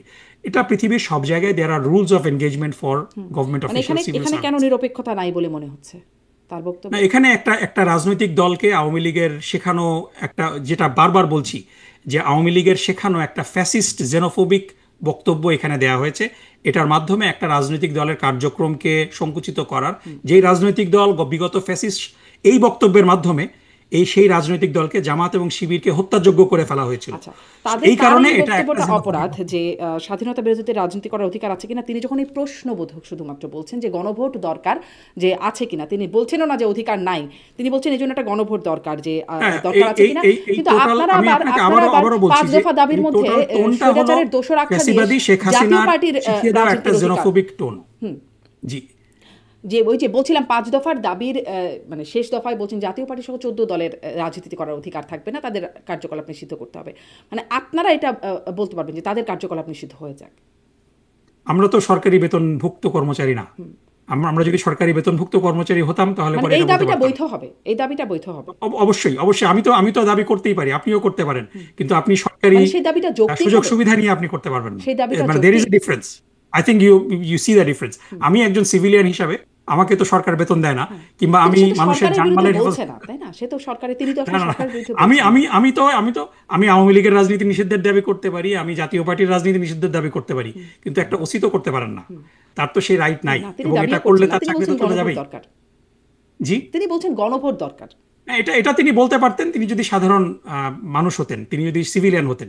কিন্তু সরকারি, তার রাজনীতি করার শখ থাকলে তিনি সরকারি চাকরি ছেড়ে দিন। তার তো মানে there is a difference. You cannot, এখানেই তো নিরপেক্ষতার প্রশ্ন। এরকম কথা তাহলে বলা যাবে না, বুঝলাম। আর আপনারা এখন এটা একটু বলবেন যে জাতীয় পার্টি সহ 14 দলের, আওয়ামী লীগ তো নিষিদ্ধ হয়েছে তাদের কার্যকলাপ, জাতীয় পার্টি সহ 14 দলের রাজনৈতিক কার্যকলাপ এখানে যেটা খুব ইম্পর্টেন্ট বিষয় আমাদের মনে রাখতে হবে, যে বাংলাদেশ জাতীয় পার্টি, মানে আমি সবাইকে এই প্রশ্নটা করি যে আপনি দেখেন যে জাতীয় পার্টি একটা বাংলাদেশের প্রেক্ষাপটে দীর্ঘদিন ধরে একটা বড় রাজনৈতিক দল। ইভেন জামাত ইসলামীর থেকেও জাতীয় পার্টির কোট আনকোট জনপ্রিয়তা অনেক বেশি, সিট বেশি পায়, দীর্ঘদিন ধরে অ্যাটলিস্ট 30-40টা সিট তারা সবসময় পেয়ে থাকে। কিন্তু আমি আপনাকে শারমিন আপা, আপনাকে প্রশ্ন করি যে আপনি তো অনেক মানুষের সাথে আপনার পরিচয় দীর্ঘদিন ধরে, আপনি কি আপনার জীবনে কোনো জাতীয় পার্টির কর্মী দেখেছেন? মানে আমি আপনাকে খুব সিম্পল প্রশ্ন করলাম। আমি তো দেখেছি, কারণ আমার সাথে কথা বলতে হয়, আমার না জাতীয় পার্টির নেতা দেখেছেন প্ল্যাটফর্মে রাজনৈতিক নেতা কর্মী আসে, আপনি জাতীয় পার্টির কোনো কর্মী দেখেছেন কিনা? জি, নেতার পিছে কর্মী আসে, এভাবে নেতা আসে, কিন্তু কর্মী দেখেছেন কিনা? মানে এটা অনেস্ট কোশ্চেন, কারণ আমি আপনাকে এই কারণে করছি যে আমি আসলে সত্যি কথা বলতে আমি এমনি আমার চলার পথে জাতীয় পার্টির কর্মী দেখিনি, কিন্তু সমর্থক দেখেছি। সমর্থক, এগেন সমর্থক ইজ এ ডিফারেন্ট স্টোরি। আমি সমর্থকও দেখিনি, আমি কর্মী দেখেছি। এবং এটা আমি এই কারণে বলছি যে আমার এখন বয়স হলো 48। আমি 10 বছর বয়স থেকে মানুষের সাথে মিশি। আমার দীর্ঘ 38 বছরের জীবনে বাংলাদেশে আমি চাকরি করেছি, পড়াশোনাও করেছি, পৃথিবীর বিভিন্ন দেশে থেকেছি। আমি আমার জীবনে জাতীয় পার্টির কোনো কর্মী দেখিনি। এবং আমি আজ পর্যন্ত কথা বলেন দেখি তো আমরা না, নেতা দেখেছেন, আপনিও কর্মী দেখেননি, আমি আপনাকে গ্যারান্টি দিতে পারি। এবং এটা বলছি এই কারণে, নেতার সাথে যারা আসেন তারা কর্মী না, আর নেতার সাথে নেতার কিছু আমি ওখানে যাচ্ছি, কর্মী দেখি না, আমি ওখানে যাচ্ছি, আমাকে আপনি যদি একটু সময় দেন। আমি এই কথাটা এই জন্য বলছি যে জাতীয় পার্টির আমি আমার জীবনে কোনো কর্মী দেখিনি, সমর্থকও খুব মানে দেখেছি, এটা ইটস এ ডিফারেন্ট স্টোরি। জাতীয় পার্টির আমি নেতা দেখেছি। বাংলাদেশের কোনো শিক্ষা প্রতিষ্ঠানে জাতীয় পার্টির কোনো সমর্থন নেই, কোনো শক্তি নেই, কোনো পেশাজীবী মহলে জাতীয় পার্টির কোনো অস্তিত্ব নেই। ইভেন গ্রাসরুটে জাতীয় পার্টির কোনো অস্তিত্ব নেই, কিন্তু আপনি প্রত্যেকটা নির্বাচনে দেখবেন যে জাতীয় পার্টি সিগনিফিক্যান্ট ভোট পায়। মানে হিস্টোরিক্যালি জাতীয় পার্টি 12%, 10 থেকে 12% ভোট পায়। এবং আপনি যদি স্ট্যাটিস্টিক্যালি বিষয়টা দেখেন যে প্রতি 100 জনে আপনি যদি 10%ও জাতীয় পার্টির ভোট রাখেন, আপনি 10 জন মানুষের সাথে কথা বললে গড়ে একজন মানুষ আপনার পাওয়া উচিত যে জাতীয় পার্টিকে সমর্থন করে। আপনি 1000 মানুষকেও যদি র্যান্ডমলি বাংলাদেশে সার্ভে করেন, তার মধ্যে একজন জাতীয় পার্টি সেই সমর্থন দলের কার্যকর আপনি পাবেন কিনা, চান আমি শেষ করি আপা। সো জাতীয় party is not a political party. জাতীয় পার্টি হলো বাংলাদেশের প্রতিবেশী দেশের সৃষ্টি করা একটা প্রক্সি, এবং নির্বাচনে বেসিক্যালি তারা কিছু ব্যক্তিদের অন্য রাজনৈতিক দল থেকে ভাগিয়ে এনে নির্বাচিত করে। সো এরকম একটা অপশক্তি। এবং আমরা দেখেছি যে জি এম কাদের যখন এই কিছুদিন আগেই ভারত সফর করে আসলেন, তখন তিনি বলেছিলেন কিন্তু প্রকাশ্যে যে ভারতের অনুমতি ছাড়া তিনি এটা বলতে পারবেন না। সো দিস ইজ অ্যাবসোলুটলি বাংলাদেশের অপরাজনীতির যদি আমরা কোনো প্রতিবিম্ব দেখতে চাই, সেটা হলো জাতীয় পার্টি। জাতীয় পার্টি রাজনীতি যদি করে, সুষ্ঠু রাজনীতি করে, এখানে কারো আপত্তি থাকার কথা না। কিন্তু বাংলাদেশে যেই ফ্যাসিবাদী রাজনৈতিক দল নিষিদ্ধ হয়েছে আওয়ামী লীগ, সেই ফ্যাসিবাদী রাজনৈতিক দল যদি জাতীয় পার্টির মাধ্যমে পুনর্বাসিত হওয়ার চেষ্টা করে, অবশ্যই জনগণ এটাকে প্রতিরোধ করবে। জাতীয় পার্টি যদি প্রতিবেশী দেশের গোয়েন্দা সংস্থা দ্বারা পরিচালিত হওয়ার চেষ্টা করে, এটা জনগণ প্রতিহত করবে। জাতীয় পার্টি যদি সাধারণ মানুষের মতো সাধারণ রাজনীতি করত, এটাতে কোনো অসুবিধা হতো না। কিন্তু জাতীয় পার্টির আয়ের উৎস থেকে শুরু করে জাতীয় পার্টির সমস্ত কার্যক্রম, আমি যেটা বললাম যে একটা দল যাদের প্রতি 10 জনে একজন আপনার জাতীয় পার্টির সমর্থক থাকার কথা, সেখানে আপনি কোনো বাংলাদেশে আপনারাই বলবেন যে তাদের সমর্থনে, বা আপনারাই ঠিক করবেন যে তাদের আসলে বিষয়টা তাদের, এবং এটা ভুলে গেলে চলবে না যে তাদের যেই রোল এই অবৈধ ফ্যাসিবাদী সরকারকে বৈধতা দেওয়া, দীর্ঘদিন ধরে তারা সরকারের অংশ ছিল, সরকারের গৃহপালিত বিরোধী দল ছিল, এবং শেষ মুহূর্তে যেই 14 দলের যে বৈঠক হয়েছিল, যে বৈঠকে জামাত ইসলামীকে নিষিদ্ধ করা হয়েছিল, সেই বৈঠকেও তো জাতীয় পার্টি জাতীয় পার্টি সেই বৈঠকে ছিল। জাতীয় পার্টি সেই বৈঠকে ছিল না, জাতীয় পার্টির মহাসচিব আমাকে নিশ্চিত করেছেন যে তিনি সেখানে জাতীয় পার্টি সেই বৈঠকে ছিল। জাতীয় পার্টি প্রেস কনফারেন্সে ছিল না, যখন যেটা হাসানুল হক ইনু এবং রাশেদ খান মেনন যে প্রেস কনফারেন্স করেছে, সেই প্রেস কনফারেন্সে ছিল না, কিন্তু 14 দলের বৈঠকে জাতীয় পার্টি ছিল।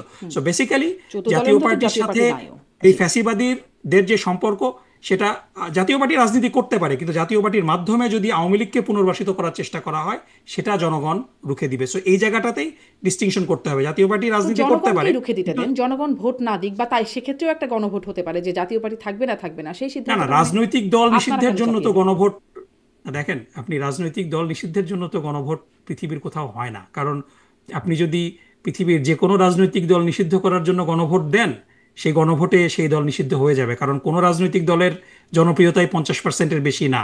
ইভেন আপনি যদি বিএনপিকে নিষিদ্ধ করার জন্য গণভোট দেন, এটা জনগণ ভোট দিয়ে ফেলবে। সো আপনি রাজনৈতিক দলের নিষিদ্ধের বিষয়টা তো গণভোটের বিষয় না। সো গণভোটের বিষয় তো জাতীয় গুরুত্বপূর্ণ বিষয় নিয়ে। সো আপনি রাজনৈতিক দলের নিষিদ্ধের জন্য তো আপনি গণভোট দিতে পারেন না। এটা তো একটা রাজনৈতিক সিদ্ধান্ত, রাজনৈতিক সরকার সিদ্ধান্ত নেবে। সো আমার কথা হলো যে জাতীয় পার্টির অপরাজনীতি বন্ধ করতে হবে। ফ্যাসিবাদীর দোসর তারা হতে পারবে না, তাদের মাধ্যমে আওয়ামী লীগ যেন পুনর্বাসিত না হতে পারে এই নিশ্চয়তা, এবং তারা প্রতিবেশী দেশের পাপেট হবে না, এই নিশ্চয়তাগুলো যদি দেয়, তাহলে জাতীয় পার্টির রাজনীতি করলে অসুবিধা নেই। আপনাদের জন্য খুব অপ্রিয় একটা প্রশ্ন, তারপরেও মানে সবসময় আপনারা এটা মুখোমুখি হন, সেটি হচ্ছে জাতীয় পার্টি স্বৈরাচারের দোসর। আপনি বলছেন দোসর তারা ছিল এই সময়, পুরো সময়, কিন্তু আপনাদেরকে অভিযুক্ত করা হয় যে আপনারা সেই সময় যখন মুক্তিযুদ্ধের সময় পাকিস্তানিদের দোসর ছিলেন, যখন বাংলাদেশে এই যে এখন যে বলা হচ্ছে বা সরকারি হিসাবে 800, জাতিসংঘ বলছে 1400 মানুষকে হত্যার জন্য আওয়ামী লীগ দায়ী, এবং তার সাথে জাতীয় পার্টি বা দোসররা ওই সময় 30 লক্ষ মানুষ হত্যা বা নারী নির্যাতনের পেছনে তাদের দোসর হিসাবে জামায়াত ইসলামীকে ট্রিট করা হয়, এবং সে সময় আনুষ্ঠানিকভাবে জামায়াত ইসলামী তাদের পক্ষ নিয়েছিল, তাদের সমর্থন করেছিল। সেই দোসর হিসাবে আপনারা তো রাজনীতি আসলে করছেন, এই দোসর হিসাবে দেখেন, এটা খুব আনফরচুনেট প্রশ্ন। সেটা হলো যে এই প্রশ্নটা বারবার করা হয় পানি ঘোলা করার জন্য। সত্যি কথা বলতে কি, যে বিগত দিনগুলোতে আওয়ামী লীগ, ফ্যাসিবাদী আওয়ামী লীগ সরকার সবচেয়ে বড় যেই অবিচার করেছে বাংলাদেশের জনগণের প্রতি, সেটা হলো যে নেক্কারজনকভাবে রাজনৈতিক নেতৃবৃন্দকে একটা অনৈতিক আদালতের মাধ্যমে ভুয়া সাক্ষীর উপরে বেস করে হত্যা করেছে। সো আপনি একজন ডেফিনেটলি সে সময় আপনি বাংলাদেশে ছিলেন, আপনি একজন মিডিয়া কর্মী ছিলেন সে সময়। বাংলাদেশের অধিকাংশ জনগণ, আপনি নিরপেক্ষভাবে আপনি যদি বলেন আমাকে, এখন আপনি যদি বলেন যে সেই বিচারটা কি কোনো বিচার হয়েছে, বিচার সেই বিচারে বিচার প্রশ্নবিদ্ধ হয়েছে কোনো ক্রেডিবল অভিযোগ আনা গিয়েছে?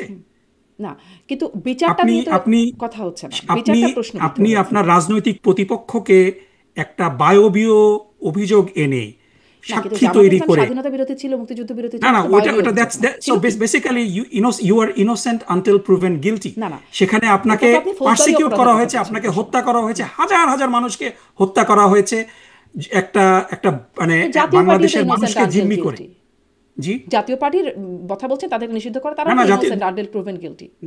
কিন্তু so we have to give it time. জাতীয় পার্টির বিরুদ্ধে তো বায়বীয় অভিযোগ এনে তাদেরকে হত্যা করা হয়নি। আপনি সো বেসিক্যালি বিষয়টা হলো যে আপনি যখন একটা ভুয়া মামলা করে, একটা ভুয়া ইতিহাস সৃষ্টি করে, মিথ্যা সাক্ষী দিয়ে সেটা প্রমাণ করার চেষ্টা করেন, এবং জনগণ সেটা বুঝে গিয়েছে, এবং পৃথিবীর সমস্ত মানবাধিকার সংস্থা এই আদালতকে কন্ডেম করেছে, তারপরও এই বিষয়টা বারবার অবতারণা করাটা খুবই দুঃখজনক, খুবই দুঃখজনক। না, ওটা তো আপনি বিচারের কথা বলছেন, কিন্তু আসলে আমি না, বলছিলাম আপনি যে বিচারের কথা তো বলছেন, সহযোগী বিচারের কথা তো সহযোগী এজন্যই মানে আসছে যে আপনার বিরুদ্ধে যদি, সহযোগী এবং আপনার সমর্থক, বিরুদ্ধে আপনি যে জাতীয় অভিযোগগুলা, পার্টিকে যে কারণে মানে দায় দিচ্ছেন সহযোগিতা এবং সমর্থন করবার জন্য দোসর হিসেবে, ওই সময়ও তো আসলে পাকিস্তানকে না না না না না, সমর্থন এটা করা। এটা it's not apple to apple. আপনার তো কম্প্যারিজনটা অ্যাপল টু অ্যাপল হতে হবে। আপনি তো অ্যাপল টু অরেঞ্জ কম্পেয়ার করতে পারেন।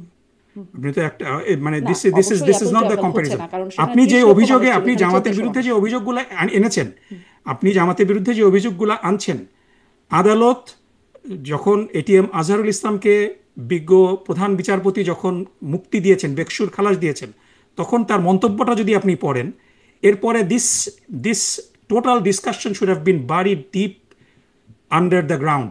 সেটাকে তার আগেও বারবার আনা আদালত হচ্ছে। অনেক কথা বলেছে, আপনাকে সেই আদালতকে আপনাকে প্রশ্ন করছেন। মিথ্যা অভিযোগে, আপনি আমাকে মিথ্যা অভিযোগে 54 বছর ধরে আপনি আমাকে বিচার করে রাখছেন, আমাকে শাস্তি দিচ্ছেন, আমার আমার অধিকার আপনি কেড়ে নিয়েছেন, এবং এই অভিযোগগুলো যখন প্রমাণ করার সুযোগ আসতো তখন আপনি মিথ্যা সাক্ষী দিয়ে সেটা প্রমাণ করার চেষ্টা করেছেন, এবং প্রধান বিচারপতি এটাকে বলেছেন genocide of justice. It's not a small term, it's not a small term. So সুতরাং এই বিষয়ে যদি কেউ আবার সেই ফ্যাসিবাদী জায়গায় ফিরে যায়, এটা এটা আপনি বেসিক্যালি সেই ফ্যাসিবাদী বয়ানেরই, আপনি আমাকে প্রথম যে কথাটা বলেছিলেন যে কেন এই ওসির বিরুদ্ধে শাস্তিমূলক ব্যবস্থা গ্রহণ করা হলো, কারণ এই ধরনের মিথ্যা জেনোফোবিক রেটরিক দিয়েই কিন্তু সাধারণ মানুষকে হত্যা করা হয়েছে। জামাত শিবির অর্থ হলো, মানে জামাত শিবিরকে ডিহিউম্যানাইজ করা হয়েছে, এটি কি অসত্য? ডেমোনাইজ করা হয়েছে। আপনি বিচারের কথা বলছেন, বিচারের কথা বলছেন, কিন্তু এটি কি এটি তো অসত্য নয় যে ওই সময় আপনারা স্বাধীনতা বা মুক্তিযুদ্ধের বিরোধিতা করেছিল জামাতে ইসলামী। না না, এটা তো মানে আপনার তখন তো একটা স্বাধীন দেশ ছিল, একটা ইউনাইটেড দেশ ছিল। আপনি রাজনৈতিকভাবে বাংলাদেশের তখন কত পার্সেন্ট মানুষ, আপনি যদি দেখেন যে কত পার্সেন্ট মানুষ তখন, তো আপনি তো একজন স্বাধীন নাগরিক হিসাবে, আপনি তখন একটা স্বাধীন দেশের নাগরিক, আপনি যদি হত্যাকাণ্ডে অপরাধ না করেন, আপনার রাজনৈতিক সিদ্ধান্ত তো ইটস নট এ ক্রাইম। জাতীয় পার্টির যে ক্ষেত্রে যেটা হয়েছে, জাতীয় পার্টি ছিল সেই সমালোচনা করেন না আপনারা, সমর্থক বা সমর্থন, that's a whole different discussion. আপনি এটা নিয়ে আপনি আমাকে, আমার ভূমিকা নিয়ে আপনি সমালোচনা করতে পারেন, কিন্তু এটার জন্য তো আপনি আমাকে মেরে ফেলতে পারেন না। আপনি 54 বছর ধরে তো আমাকে ডিহিউম্যানাইজ করতে পারেন না। এটা রাজনীতি, মানে জাতীয় পার্টিকে যে অবশ্যই আমি আমার মতামতের জন্য তো, মানে আমি জাস্ট এখানে কম্পেয়ার করছি যে জাতীয় পার্টিকে আপনারা এখানে কম্পেয়ারটা মানে ইজ নট প্লজিবল। কারণ জাতীয় পার্টির সমর্থন ছাড়া, জাতীয় পার্টির সহযোগিতা ছাড়া এই ফ্যাসিস্ট সরকারের দীর্ঘ 15 বছর ক্ষমতায় থাকাটা সম্ভব ছিল না। So it's not the same. কথা বলা হয় সেই সময় যদি জামাতে ইসলাম না, একই রকম কথা যারা বলে তারা বেসিক্যালি ফ্যাসিবাদের সহযোগী, এবং তারা এই বিচারিক হত্যাযজ্ঞকে সমর্থন করেন। সো বেসিক্যালি এই বিচারিক আপনি কি একমত হবেন যে এটা বিচারিক হত্যা ছিল, যে আমাদের যে নেতৃবৃন্দকে হত্যা করা হয়েছে? আমি আমার কথা বলবো না, কিন্তু আপনি বর্তমান আইন উপদেষ্টা যিনি, তিনি তার একটা আগের বক্তব্য তিনি বলছেন একমাত্র দেলোয়ার হোসেন সাইদি ছাড়া বাকিরা যারা ছিলেন তারা সবাই যুদ্ধাপরাধের দায়ে, এটা তিনি আগে বলেছিলেন, এবং তিনি তখন এই ফ্যাসিবাদীদেরই সহযোগী ছিলেন। সো বিষয়টা হলো যে মানে you can not choose and pick, বয়ান মানে যে একটা কখন কোন দিকে চলে যায় আর কে যে কখন দোষর এবং কার দোষর এবং হয়ে এই যাচ্ছে। উপদেষ্টার এই উপদেষ্টা তো বিচারপতি না, সো আমি আই উইল টেক, এবং তার বক্তব্য বিচারপতিরাও আগে অনেক কথা বলেছেন, সেগুলো আবার আমলযোগ্য বিচারপতিরা তো হচ্ছে না। সেই বিচারপতিদেরকে তো পালিয়ে যেতে হয়েছে, তারা তো তাদের এদেরও নাকি তাদের পালিয়ে সেই যেতে হবে, অবস্থানে সেফ এক্সিট খুঁজতে হবে বলছেন এখন যারা আন্দোলন করেছেন তারা। এখন সেফ এক্সিট সবাইকেই আসলে খুঁজতে হচ্ছে, কোন দিকে যে ইতিহাস শেষ দেখা যাক। পর্যন্ত গড়াবে দেখেন ডক্টর নকিব, আসলে দেখেন আমাদের শারমিন আপা, সময় অনেক হয়ে দেখেন গেছে। শারমিন আপা, বিষয়টা হলো যে সেফ এক্সিট তাদেরই দরকার হয় যারা অন্যায় করে। আপনি যদি অন্যায় না করেন, আপনার তো সেফ এক্সিটের দরকার নেই। জি, কিন্তু সো আসলে বলছেন তো আপনি উপদেষ্টাদের যদি নাকি অন্যায় সেফ করেন এক্সিট দরকার জনগণের কাছ হবে। থেকে আপনি ভীত হবেন, আপনি পালিয়ে যাবেন। কিন্তু আপনি যদি অন্যায় না করেন, আপনাকে অত্যাচার করতে পারে পরবর্তী সরকার এসে, কিন্তু আপনার যদি নৈতিক শক্তি থাকে, আপনি সেই অত্যাচারে ইউ উড পারসিভিয়ার। যেইভাবে জামাত ইসলামের উপরে অত্যাচার করা হয়েছে, তারা তো পালিয়ে যায় নাই।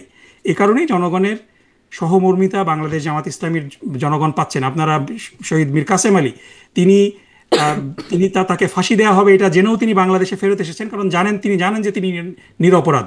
তার সেই নৈতিক শক্তি ছিল। আওয়ামী লীগের কোনো নেতা কি সেই নৈতিক শক্তির বলে বলিয়ান হয়ে থাকতে পেরেছে? এবার আপনি যে বিচারপতিদের কথা বলছেন, সেই বিচারপতিরা কেন পালাবে? আওয়ামী লীগের নেতাও আছেন এবং তিনি নাকি এখন জামাতের ব্যাকআপেই আছেন। আমি সাবেক রাষ্ট্রপতি আব্দুল হামিদের কথা বলছি, তিনি গিয়ে আবার ফিরে এসেছেন এবং তার পেছনে জামাতের ব্যাকআপ আছে বলে। আব্দুল হামিদের বিরুদ্ধে তো কোনো হত্যা মামলা হয়নি। আব্দুল হামিদের ব্যাপারে তো আব্দুল হামিদ সরকারের প্রেসিডেন্ট ছিলেন। সে বিষয় হয়ে গেছে না, সাংবাদিকদের বিরুদ্ধে থেকে শুরু করে এমনকি আওয়ামী লীগ নেতার বাড়িতে যারা কাজ করতো তাদের বিরুদ্ধেও হত্যা মামলা হয়ে গেছে। না, এটা ডেফিনেটলি শারমিন আপা, আমি আপনাকে একেবারে সুস্পষ্টভাবে বলতে চাই যে যদি কারো বিরুদ্ধে মিথ্যা মামলা করা হয়, কেউ যদি নিরপরাধী হয়ে থাকেন, তার বিরুদ্ধে মামলা করা হলে আমি সেই মামলার ব্যক্তিগতভাবে নিন্দা করছি। দলীয়ভাবে জামাত ইসলামীর পক্ষ থেকেও এই ব্যাপারে নিন্দা করা হয়েছে যে ডেফিনেটলি যে অপরাধী না তার বিরুদ্ধে যেন মামলা করা না হয়। কিন্তু হচ্ছে এখানে আমাদের স্ট্যান্ড পরিষ্কার। আই এগ্রি, আমি আপনার সাথে দ্বিমত করব না যে মানুষের ভোগান্তি হচ্ছে, এবং এই ভোগান্তিটা যাতে আমরা লাঘব করতে পারি সেই জন্যও কিন্তু আমরা চেষ্টা করছি। এবং এটাতে মানুষের আসলে খুবই ভোগান্তি হচ্ছে ডক্টর নকিব। না, ডেফিনেটলি এবং এটা নিয়ে মামলাবাজি, চাঁদাবাজি হচ্ছে। এই ব্যাপারে আমি আপনার সাথে কোনো দ্বিমত করব না, এবং এটা যারা করছে তাদের বিরুদ্ধে ব্যবস্থা নেওয়ার জন্য জামাত ইসলামের পক্ষ থেকে দাবি জানানো হয়েছে। আমি এখনো দাবি জানাচ্ছি যে যারা সাধারণ মানুষকে, যারা অপরাধের সাথে যুক্ত না, তাদেরকে হয়রানি করছে, এই সরকারকে সেই প্রোটেকশনটা দিতে হবে যে তারা যেন হয়রানির শিকার না হয়। দাবির মধ্যে যেমন ফ্যাসিবাদের সময় তাদের বিচারের দাবি করছেন, কিন্তু এই নিরপরাধ মানুষের নামে বা যেই অপরাধে তার বিচার হচ্ছে সেখানে সেই দাবিগুলোর মধ্যে এই দাবিটা আপনাদের নাই আর কি, 5 দফা দাবি। না, এটা আছে, এটা ডেফিনেটলি আমরা বারবার বলছি যে কোনো নিরপরাধ ব্যক্তি যেন শাস্তি না পায়। এই ব্যাপারে আমরা কথা বলতে গিয়ে অনেক সময় অনেকের কাছ থেকে আমরা সমালোচনার সম্মুখীন হয়েছি, কিন্তু still we stand by our principle যে কোনো নিরপরাধ ব্যক্তি যেন। 2 লাইন করে যদি একটু উত্তর দেন, সঙ্গীত শিক্ষা প্রাথমিকে থাকলে আপনাদের কি সমস্যা হয়? মানে আপনারা দাবি করলেন এবং তারপরে আসলে প্রাথমিকের সঙ্গীত শিক্ষক নিয়োগ বাতিল হয়ে গেল। না, বিষয়টা হলো ইটস অ্যাবাউট প্রায়োরিটি, যে আপনার বাংলাদেশের গ্রামে গ্রামে সঙ্গীত শেখানোটা কি খুবই গুরুত্বপূর্ণ, নাকি নৈতিকতা শেখানোটা গুরুত্বপূর্ণ? নৈতিকতা শিক্ষাও থাকবে, ধর্মীয় শিক্ষকও থাকবে, সঙ্গীত শিক্ষকও থাকলে সমস্যা কি ছিল? না, এটা ইটস অল অ্যাবাউট প্রায়োরিটি। এবং আমি কোনো জিনিস পছন্দ নাও করতে পারি, এবং এটার জন্য আমি দাবি জানাবো। সো বাংলাদেশের মানুষের যদি ডেফিনেটলি যদি এই বিষয়গুলা একটা রাজনৈতিকভাবে নির্বাচিত সরকারের উপরে ছেড়ে দিতে পারলে ভালো হতো। সরকারের এই বিষয়গুলা বিবেচনা, কারণ এখনও বাংলাদেশের একটা বড় অংশ রক্ষণশীল, আপনার আর্থসামাজিক বিষয়ে আনতে হবে এখানে। সো ডেফিনেটলি নৈতিকতা শিক্ষা দেওয়ার প্রয়োজনটা অনেক বেশি, কারণ বাংলাদেশের মানুষের নীতি নৈতিকতার একটা বড় অবক্ষয় হয়েছে। মানে এমন তো বলা হয়নি সঙ্গীত শিক্ষক রাখা হবে, নৈতিকতা শিক্ষকদের বা ধর্মীয় শিক্ষকদের বাদ দিয়ে দেওয়া হবে, তার জায়গায় আপনার রিসোর্স তো লিমিটেড, মানে ইটস ইদার অর। আপনার রিসোর্স তো 2 জন শিক্ষক নেওয়ার মতো আপনার তো ব্যান্ডউইথ নেই। সো সেখানে আমাদের প্রেফারেন্স হলো যে নৈতিকতা শিক্ষা দেওয়াটা জরুরি। ধর্মশিক্ষক তো ছিল, ধর্মশিক্ষকের প্রতুলতা ছিল, একটা বড় সঙ্গীত শিক্ষকও তো ছিল। আমি ওই কথা বলতে গেলে এটাও তো ছিল। সো বেসিক্যালি বিষয়টা হলো যে একেবারে গ্রাসরুট লেভেলে আমরা মনে করি যে নীতি নৈতিকতার একটা বিপর্যয় হয়েছে, এবং বাংলাদেশ জামাত ইসলামী যে এই 5টা পয়েন্টে আগামী নির্বাচনে দে আর রানিং, প্রথম দফাটাই হলো বাংলাদেশের শিক্ষা ব্যবস্থাটাকে ঢেলে সাজানো। কারণ এই শিক্ষা ব্যবস্থা দিয়ে নৈতিকতা এবং প্রযুক্তিগত দিক থেকে দুই দিক থেকেই আমরা অনেক পিছিয়ে আছি। সো প্রযুক্তিটা ইম্পর্টেন্ট, নৈতিকতা ইম্পর্টেন্ট। সো সেখানে সঙ্গীত শেখানোটা এটা কি ইসলাম আমরা মনে বিরোধী? করি না যে ইসলাম একটা বিরোধী? প্রায়োরিটি। এটা কি ইসলাম বিরোধী? জি, এটা কি না, এই কোয়েশ্চেনে আমরা ফিকি ডিবেটে এখানে যাচ্ছি না। আমরা মনে করি যে প্রযুক্তি is the number one priority. আমাদের জন্য ডেফিনেটলি নীতি নৈতিকতাটা নাম্বার টু প্রায়োরিটি, এবং পৃথিবীর সাথে প্রতিযোগিতায় যেন আমরা টিকে থাকি সেটা আমাদের জন্য গুরুত্বপূর্ণ। এই বিষয়গুলোকে অ্যাকোমোডেট করার পরে then we will once we get to the Rubicon, তখন আমরা উইল রিভিজিট এই জায়গাগুলো। এখানে জি, কিন্তু আসলে এখানে মানে এটি বাতিল না ধর্মীয় করা হলে বিষয়, আন্দোলনে যাবেন, মানে বিষয়টা এতই সিভিয়ার যে সঙ্গীত শিক্ষক নিয়োগ বাতিল না হলে এটা তো সরকার দাবি মেনে নিয়েছে, মেনে আন্দোলনে নিয়েছেন। জি, যাওয়ার তো প্রয়োজন আন্দোলনের নাই। ভয়ে হয়তো মেনে নিয়েছেন, কিন্তু মানে এটি যে তো এটা আপনি ডেফিনেটলি আপনি সরকারকে জিজ্ঞেস করতে পারেন যে কেন তারা মেনে নিল। আপনাদের দাবির আমাদের প্রেক্ষিতে দাবি তো কেন? আপনাদের দাবি আমাদের ছিল। দাবি তো আমরা এবং সেই করতেই পারি। সেমিনারে একটা সেমিনার হচ্ছিল যেখানে শিক্ষা বিষয়ক একটা সেমিনারে, সেখানেও মিয়া গোলাম পরোয়ার তিনি বলছিলেন যে, তাকে আবারও কোট করি, সেকুলারিজম, ইনক্লুসিভ, প্লুরালিজম, ট্রান্সজেন্ডার বলবেন, এই সমস্ত শব্দের মার প্যাচে আপনি যৌনতা শেখাবেন, আপনার কোনো অধিকার নেই। আমি আপনার কাছে আনকোট প্রশ্ন করতে চাই, শব্দগুলোতে না, আসলে কি সমস্যা? মানে না, বিষয়গুলো হলো যে এভাবে মানে আউট অফ কনটেক্সট, আমি তো কোর্ট দেখলে পরে এটার ব্যাপারে মন্তব্য করাটা খুব কঠিন, কারণ প্রত্যেকটা বক্তব্যেরই কিন্তু একটা কনটেক্সট থাকে। এই কনটেক্সটটা ছিল সো যে সঙ্গীত এজন্য শিক্ষা আমি বাতিল পুরো করতে, মানে বক্তব্য না শিক্ষক জেনে বাতিল এটার করতে ব্যাপারে হবে, আমি জি। সঙ্গীত শিক্ষক নিয়োগ বাতিল করতে হবে, এই কনটেক্সটেই বলছেন যে শিশুরা, আমাদের শিশুরা হচ্ছে না, এটা আগামী শুধু দিনের শুধু পিলার। এটাই না, এখানে এখানে আরো কিছু আছে। সো মানে মোটা দাগে আমি আপনাকে এতটুকু এখানে বলতে চাই যে সঙ্গীত শেখানোটা জামাত ইসলামী মনে করে না যে বাংলাদেশের একেবারে প্রাইমারি লেভেলের শিশুদের জন্য একটা বড় প্রায়োরিটি। তার চেয়েও বড় প্রায়োরিটিটা হলো যে নীতি কিন্তু এই নৈতিকতার শব্দগুলো শিক্ষা থেকে দেওয়া সমস্যা এবং দেখেন, প্রযুক্তির শিক্ষা দেওয়া। বুঝতে পেরেছি, এটা মানে বড় প্রায়োরিটির এটা কথা বড় আপনি বলছেন। প্রায়োরিটি। আমরা secularism, let's inclusive, pluralism, transgender, এই শব্দগুলো বললে এগুলো বলার অধিকার কেন থাকবে না? এগুলোতে সমস্যা কি? না, এদিকে এই বিষয়টা খুবই ব্যাপক বিষয়। সো আপনি আমাকে আজকে যদি টাইম দেন আরো 1 ঘন্টা এই বিষয়গুলো দিয়ে আমরা কথা বলবো। কিন্তু বিষয়গুলো হলো যে এই কথাগুলা মানে এই টার্মিনোলজিগুলোর মধ্যে কিছু কিছু টার্মিনোলজির অ্যাবিউজ বাংলাদেশে এবং পৃথিবীর বিভিন্ন দেশে আমরা দেখেছি। সো গোলাম পরোয়ার সাহেব কোন কনটেক্সটে কথাগুলো বলেছেন, I have to listen to that speech. Overall বাংলাদেশে যেই অর্থে সেকুলারিজম ব্যবহার করা হয়, আ- আমরা কিন্তু আমরা আমেরিকাতে থাকি, আমেরিকাতে সেকুলারিজমের ব্যবহারটা টোটালি ডিফারেন্ট। আমেরিকাতে সেকুলারিজম শব্দের অর্থ হলো ইনক্লুসিভ, আপনি সবাইকে অ্যাকোমোডেট করবেন। কিন্তু বাংলাদেশে সেকুলারিজমকে এন্টাই রিলিজিয়ন হিসাবে অধিকাংশ ক্ষেত্রে প্লেস করা হয়, এবং পার্টিকুলার একটা রিলিজিয়নের এগেনস্টে। সো এই বিষয়গুলো প্রত্যেকটা কথার একটা, এবং আরও বলে রাখি যে ইভেন আপনি ইউরোপের বিভিন্ন দেশে সেকুলারিজমের অ্যাপ্লিকেশন কিন্তু ডিফারেন্ট।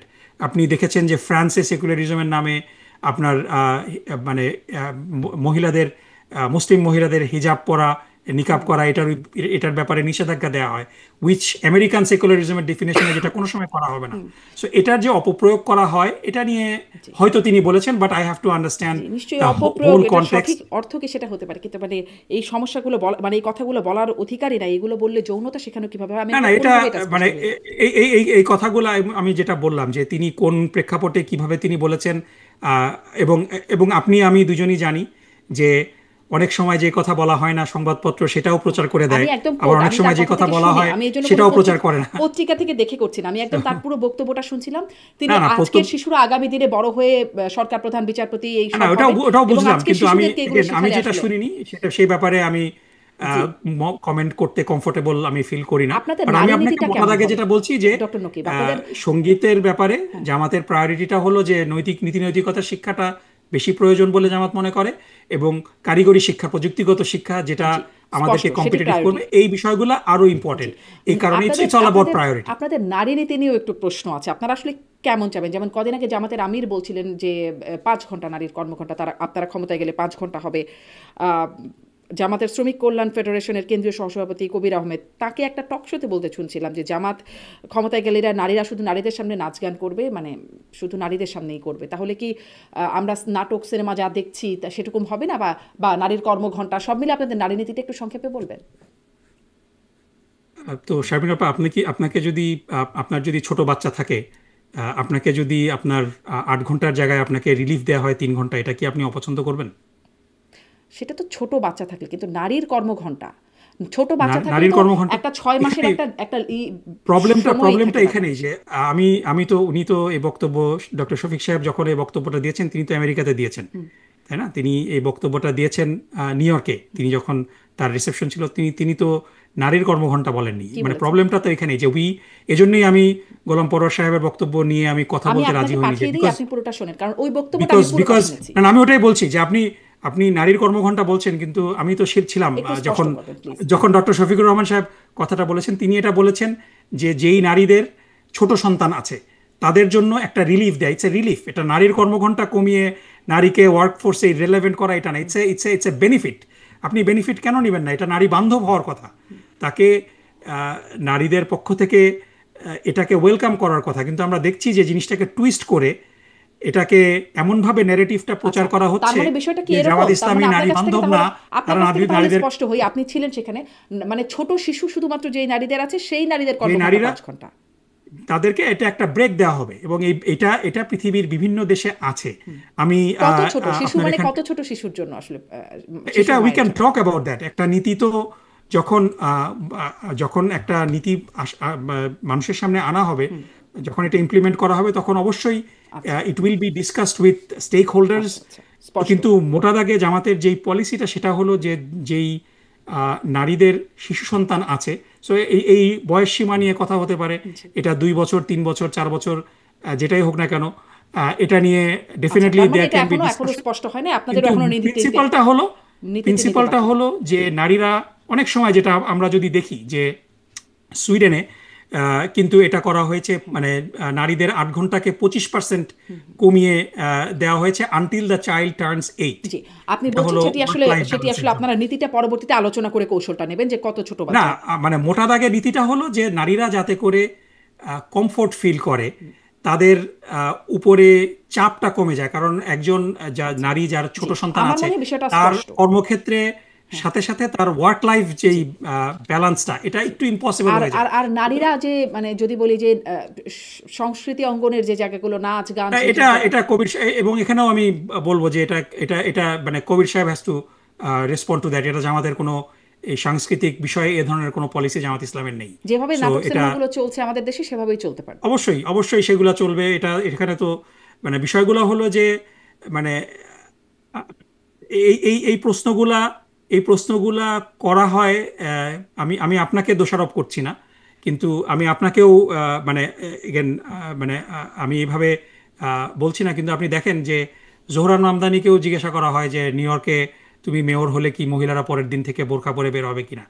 কারণ এই প্রশ্নগুলার সাথে একটা ইসলামোফোবিক কনোটেশন রয়েছে, যেটা আমরা অনেক সময় বুঝি না।